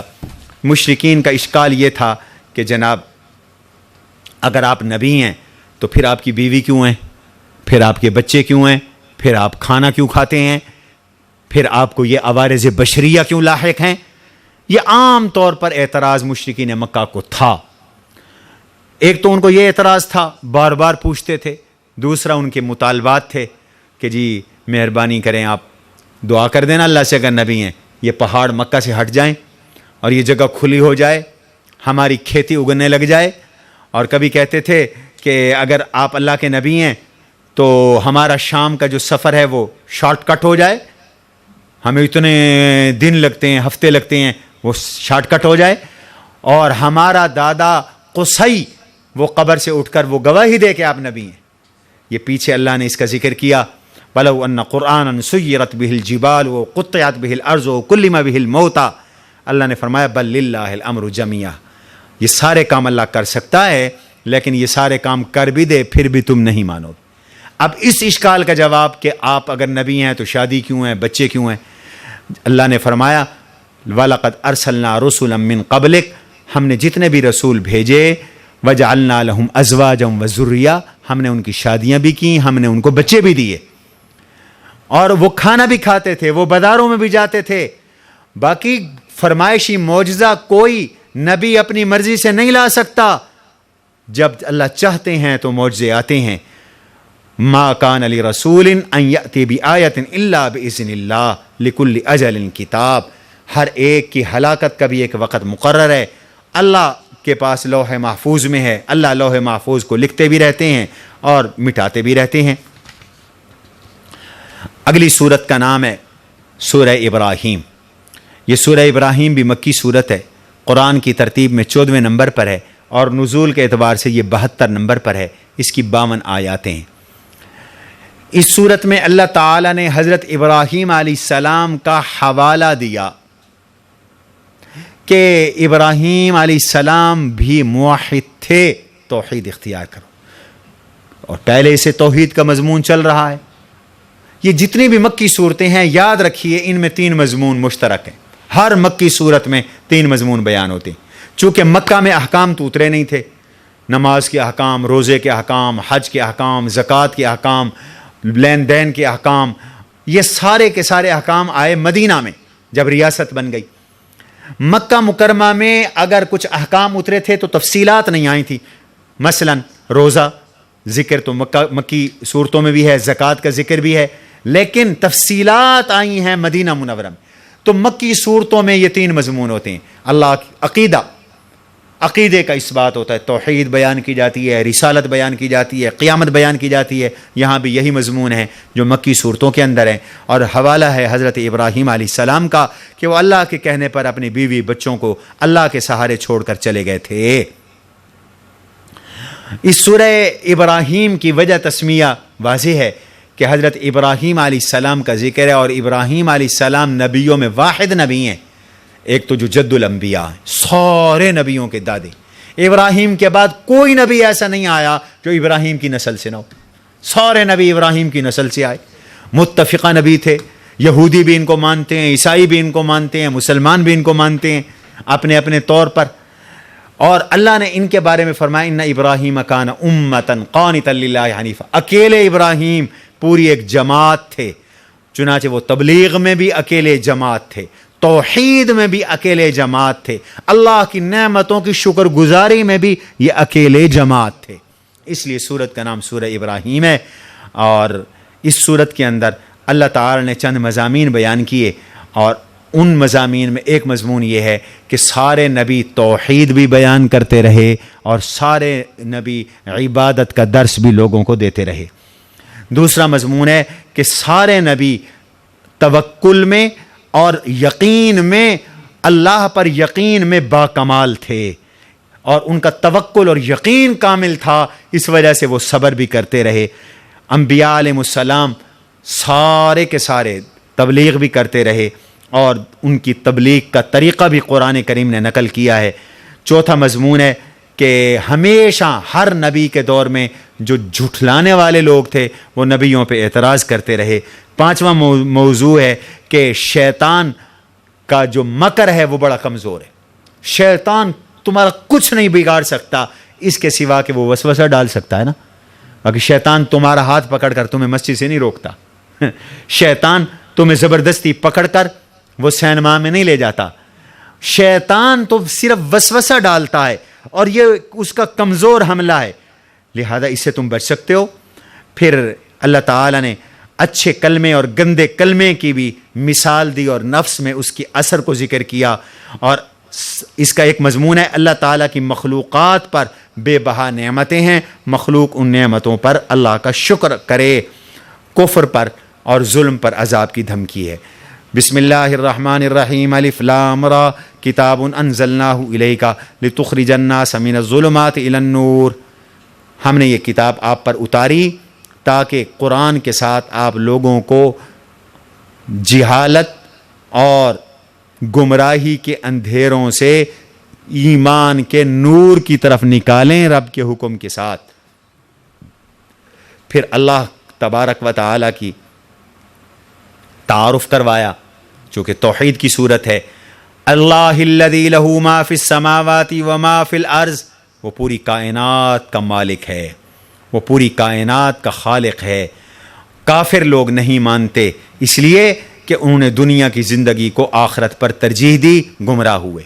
وَيَصُدُّونَ عَن سَبِيلِ اللَّهِ وَيَبْغُونَهَا عِوَجًا، گمراہ ہوئے اور گمراہ کون بھی بنے، لوگوں کو اللہ کے راستے سے روکتے ہیں اور ٹیڑھا پن تلاش کرتے ہیں۔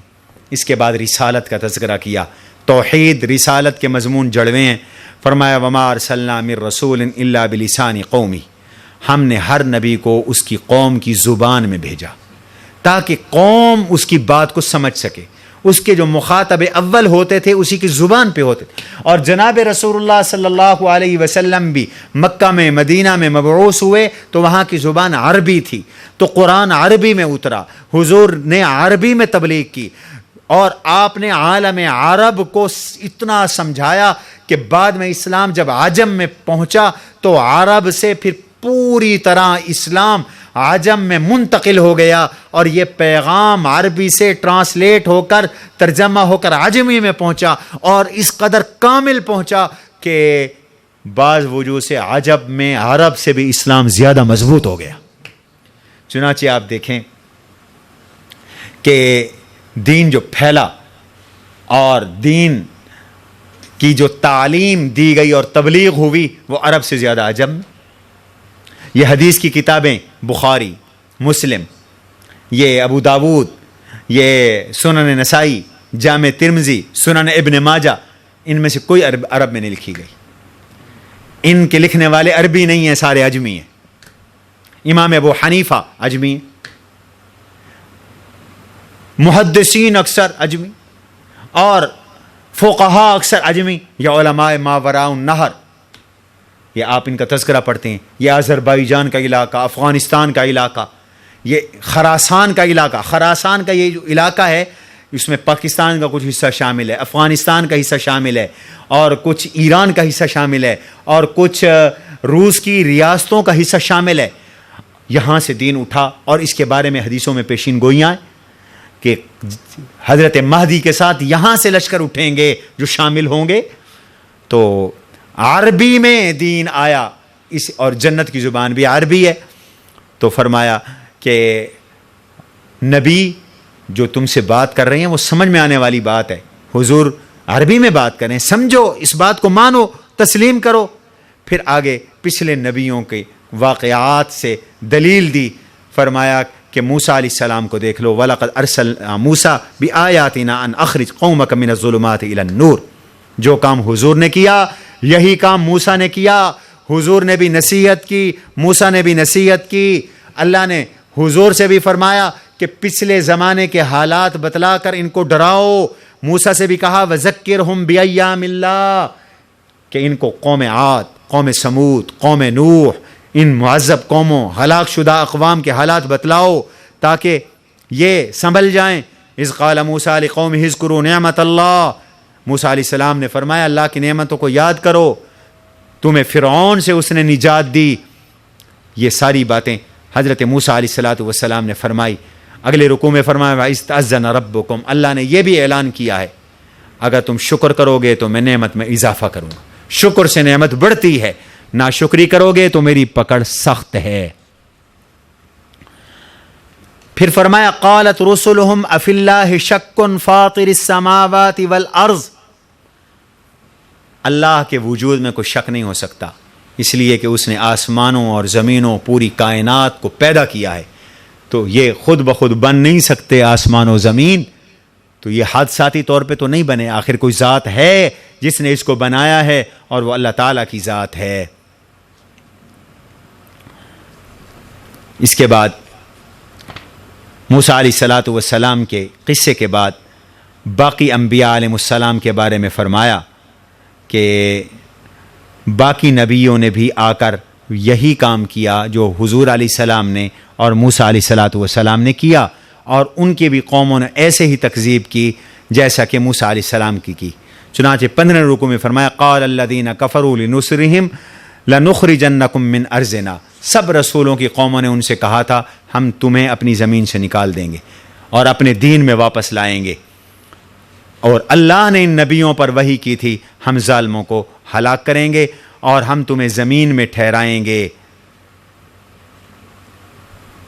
کافروں کو ایک شبہ یہ بھی تھا کہ ہماری کوئی نیکی نہیں ہے، ہم تو اللہ کی راہ میں بڑا مال خرچ کرتے ہیں، ہم تو فلانے کی کرتے ہیں، فلانے کی کرتے ہیں، فلانے کی، یہ مضمون پہلے بھی میں بیان کر چکا ہوں۔ اللہ نے ایک مثال کے ساتھ بات سمجھائی، فرمایا مثل الذین کفروا بربہم اعمالہم کرامات، کافروں کی مثال ایسے ہے جیسے ان کے اعمال ایسے ہیں جیسا کہ خاکستر، راکھ پڑی ہو، ہوا آتی ہے اڑ جاتی ہے، ایسے ہی جو کافر ہیں ان کے اعمال راکھ کی طرح ہیں، جان ان میں کوئی نہیں ہے، موت کی آندھی چلتی ہے تو وہ اعمال سارے کے سارے اڑ جاتے ہیں۔ پھر اللہ کی توحید کی دلیل دی، الم تر ان اللہ خلق السماوات والارض بالحق، اللہ خالق ہیں، آسمان و زمین کو پیدا کیا، اللہ قادر ہیں ان یشاء یذہبکم ویأت بخلق جدید، اللہ چاہیں تو تم سب کو ہلاک کر کے دوسری مخلوق پیدا کر کے تمہاری جگہ ٹھہرا دیں، لہٰذا وہ خالق بھی ہیں، وہ قادر بھی ہیں، اور اس کی قدرت ہے کہ کل قیامت کے دن سب اس کے سامنے کھڑے ہوں گے، اور جب کھڑے ہوں گے اللہ کے سامنے تو فقال الضعفاء للذین استکبروا، کمزور لوگ متبعین اپنے تابعین سے، اپنے متبوعین سے، اپنے سرداروں سے کہیں گے ہم تمہاری پیروی کر رہے تھے، اب ہمیں عذاب سے بچا لو، تو اب سردار کہیں گے اگر اللہ ہمیں ہدایت دیتا تو ہم بھی تمہیں ہدایت دیتے، اب ہم سب تمہاری ہماری پوزیشن ایک ہی ہے، اب ہم دھاڑ دھاڑ کریں، فریاد کریں یا صبر کریں، ہم چھوٹنے والے نہیں ہیں۔ وہ بھی اعلان برات کر دیں گے۔ اب دیکھو توحید رسالت کے بعد قیامت کا مضمون آ گیا ہے، اور شیطان بھی قیامت کے دن صاف جواب دے گا. وقال الشیطان لما قضی الامر، جب جنتی جنت میں، جہنمی جہنم میں جا رہے ہوں گے تو شیطان ایک تقریر کرے گا. یہ بدبخت وہاں خطاب کرے گا. کیا خطاب کرے گا؟ ان اللہ وعدکم وعد الحق، اللہ نے تم سے سچا وعدہ کیا تھا. ووعدتکم، میں نے بھی ایک وعدہ کیا تھا جھوٹا. فاخلفتکم، میں نے وعدہ خلافی کی.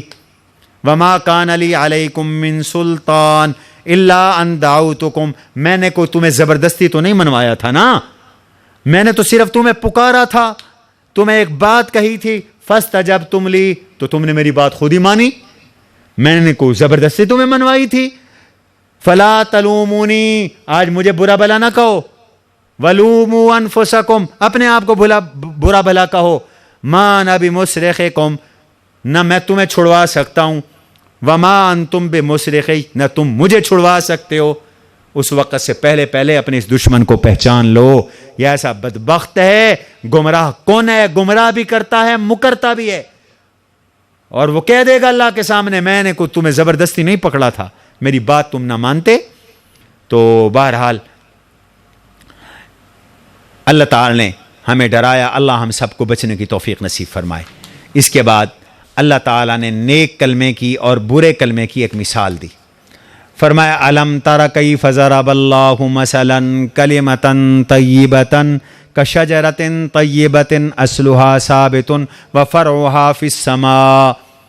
پاکیزہ کلمے کی مثال پاکیزہ درخت کی جیسی. پاکیزہ کلمہ، کلمہ توحید، لا الہ الا اللہ محمد الرسول اللہ. پاکیزہ کلمہ قرآن کا درس، ہم قرآن کا درس دے رہے ہیں، یہ بھی پاکیزہ کلمہ ہے.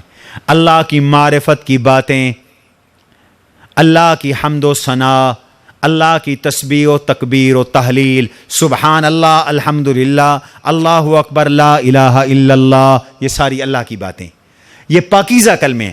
فرمائیں ان پاکیزہ کلموں کو ایسے سمجھو جیسے کہ پاکیزہ درخت ہے. کون سا؟ کھجور. جیسے کھجور کا درخت ہے، اصلها ثابت، اس کی جڑ زمین میں گہری ہے. آندھیاں آئیں یا طوفان، اتنا لمبا درخت ہے، وہ گرتا بہت کم ہے.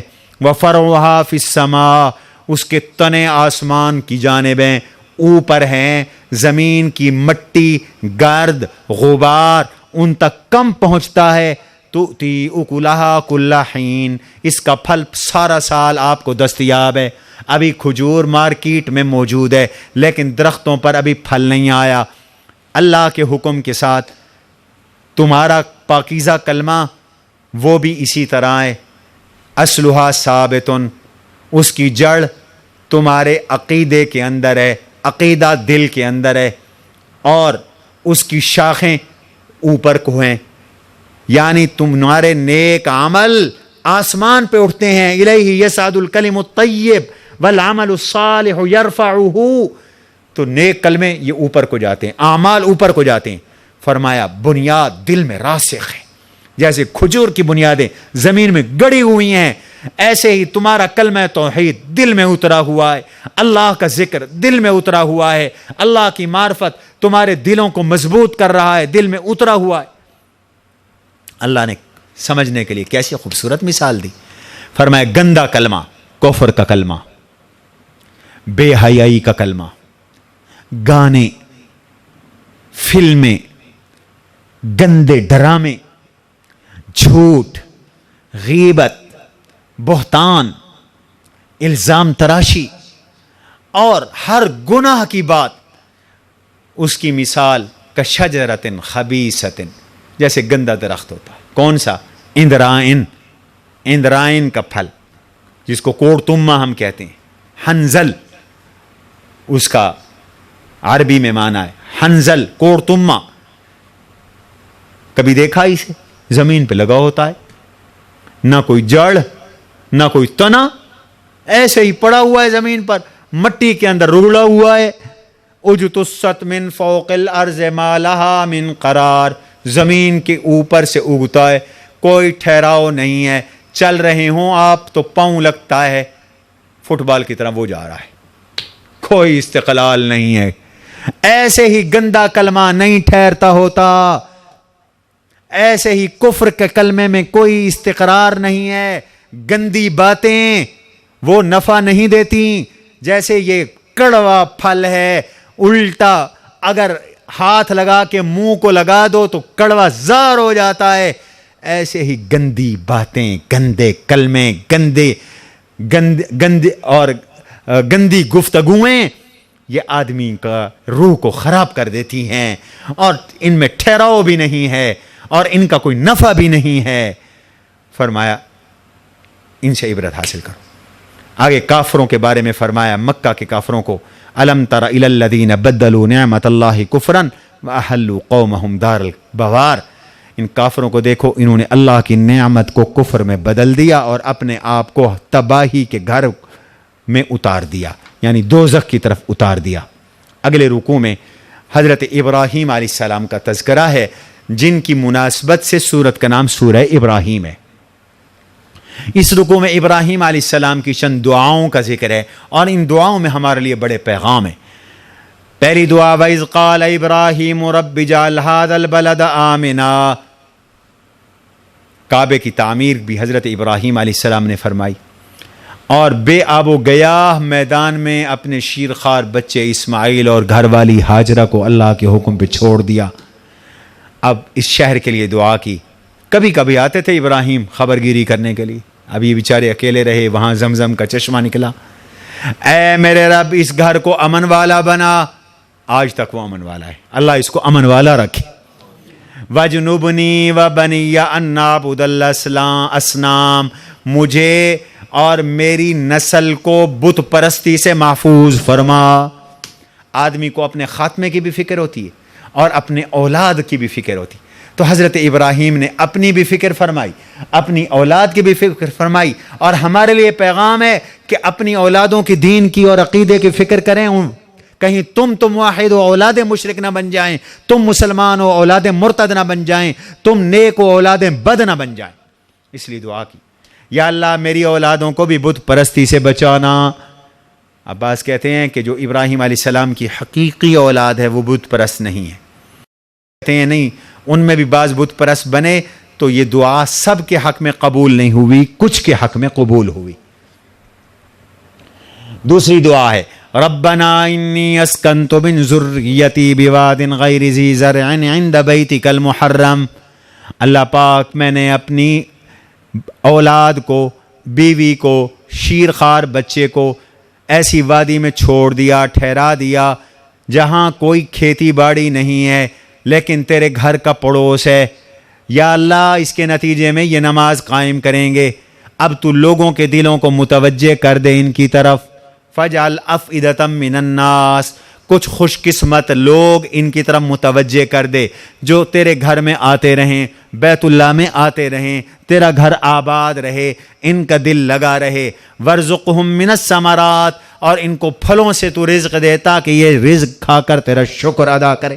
یہ دعا قبول ہوگی۔ اور ایک مزے کی بات ہے، کہتے ہیں ابراہیم علیہ السلام نے افئدۃ من الناس کہا، من تبعیض کے لیے، کچھ لوگوں کے دل ان کی طرف پھیر دے۔ اگر یہ من نہ فرماتے تو ساری دنیا اٹھ کر مکہ مدینے میں پہنچ جاتی، ساری دنیا مکہ مکرمہ میں پہنچ جاتی۔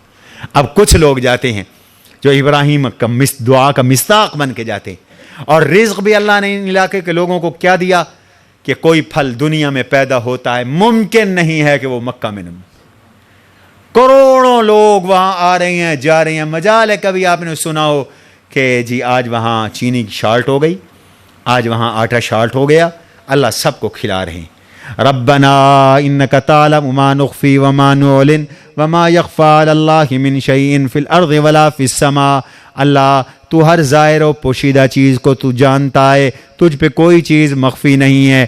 الحمدللہ الذی وہب لی علی الکبر اسماعیل و اسحاق ان ربی لسمیع الدعاء، تیرا شکر ہے بڑھاپے میں تو نے مجھے اسماعیل اور اسحاق جیسے صاحبزادے عطا کیے، تو نے ہی دعا قبول کی۔ اشارہ کیا ہمارا کام پکارنا ہے، مخلوق کا کام پکارنا ہے، اور رب کا کام دعا کو قبول کرنا ہے۔ اب تو رب کو چھوڑ کر غیر اللہ کو کیوں پکارتے ہو بھائی؟ اسی کو پکارو۔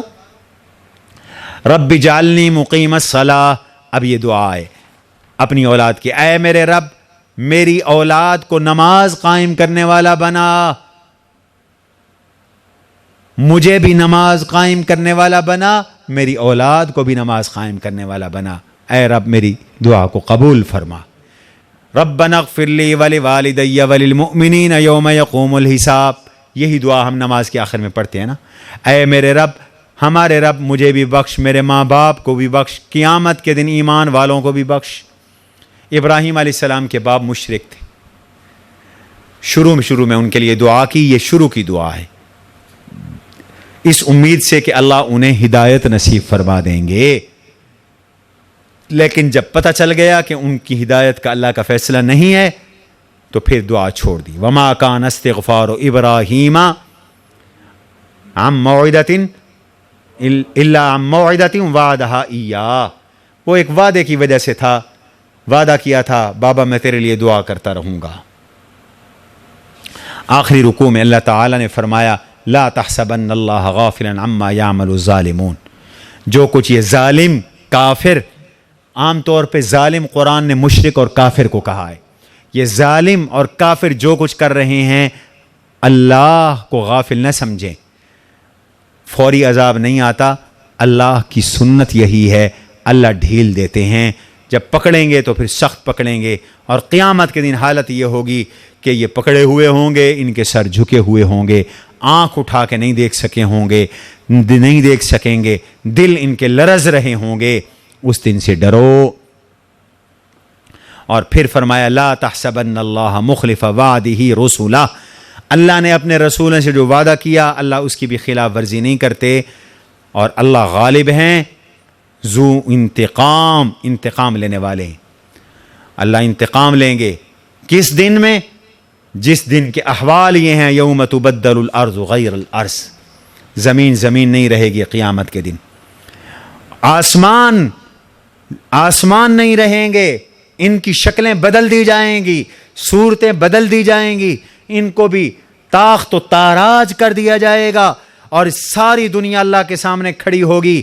وَتَرَى الْمُجْرِمِينَ يَوْمَئِذٍ مُقَرَّرِينَ فِي الْأَصْفَادِ، اور مجرم تو آپ کو زنجیروں میں جکڑے ہوئے نظر آئیں گے، اعاذنا اللہ۔ اس دن جو مجرم اور گنہگار ہوں گے، رب کے باغی اور نافرمان، زنجیروں میں جکڑے ہوئے ہوں گے، اور ان کے کرتے وہ گندھک کے ہوں گے، اور گندھک کو آگ جلتی پکڑتی تاکہ دور سے آگ ان کو پکڑ لے۔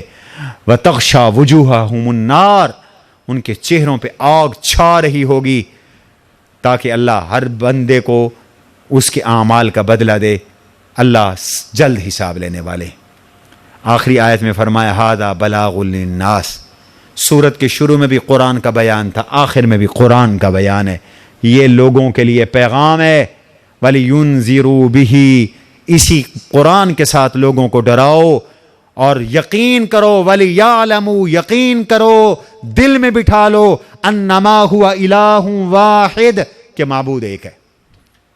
کتنے خوبصورت اور زوردار سلاست، روانگی، فصاحت، فلاغت اور بڑے شاندار اسلوب کے ساتھ عقلی دلائل، نقلی دلائل، پچھلے نبیوں کے حوالے، نبیوں کی دعوت، نبیوں کی تبلیغ، عقل کو اپیل کرنے والی باتیں ساری ذکر کر کے آخر میں خلاصہ پیش کر دیا، یقین کرو انما ہوا الہ واحد، وہ ایک ہے۔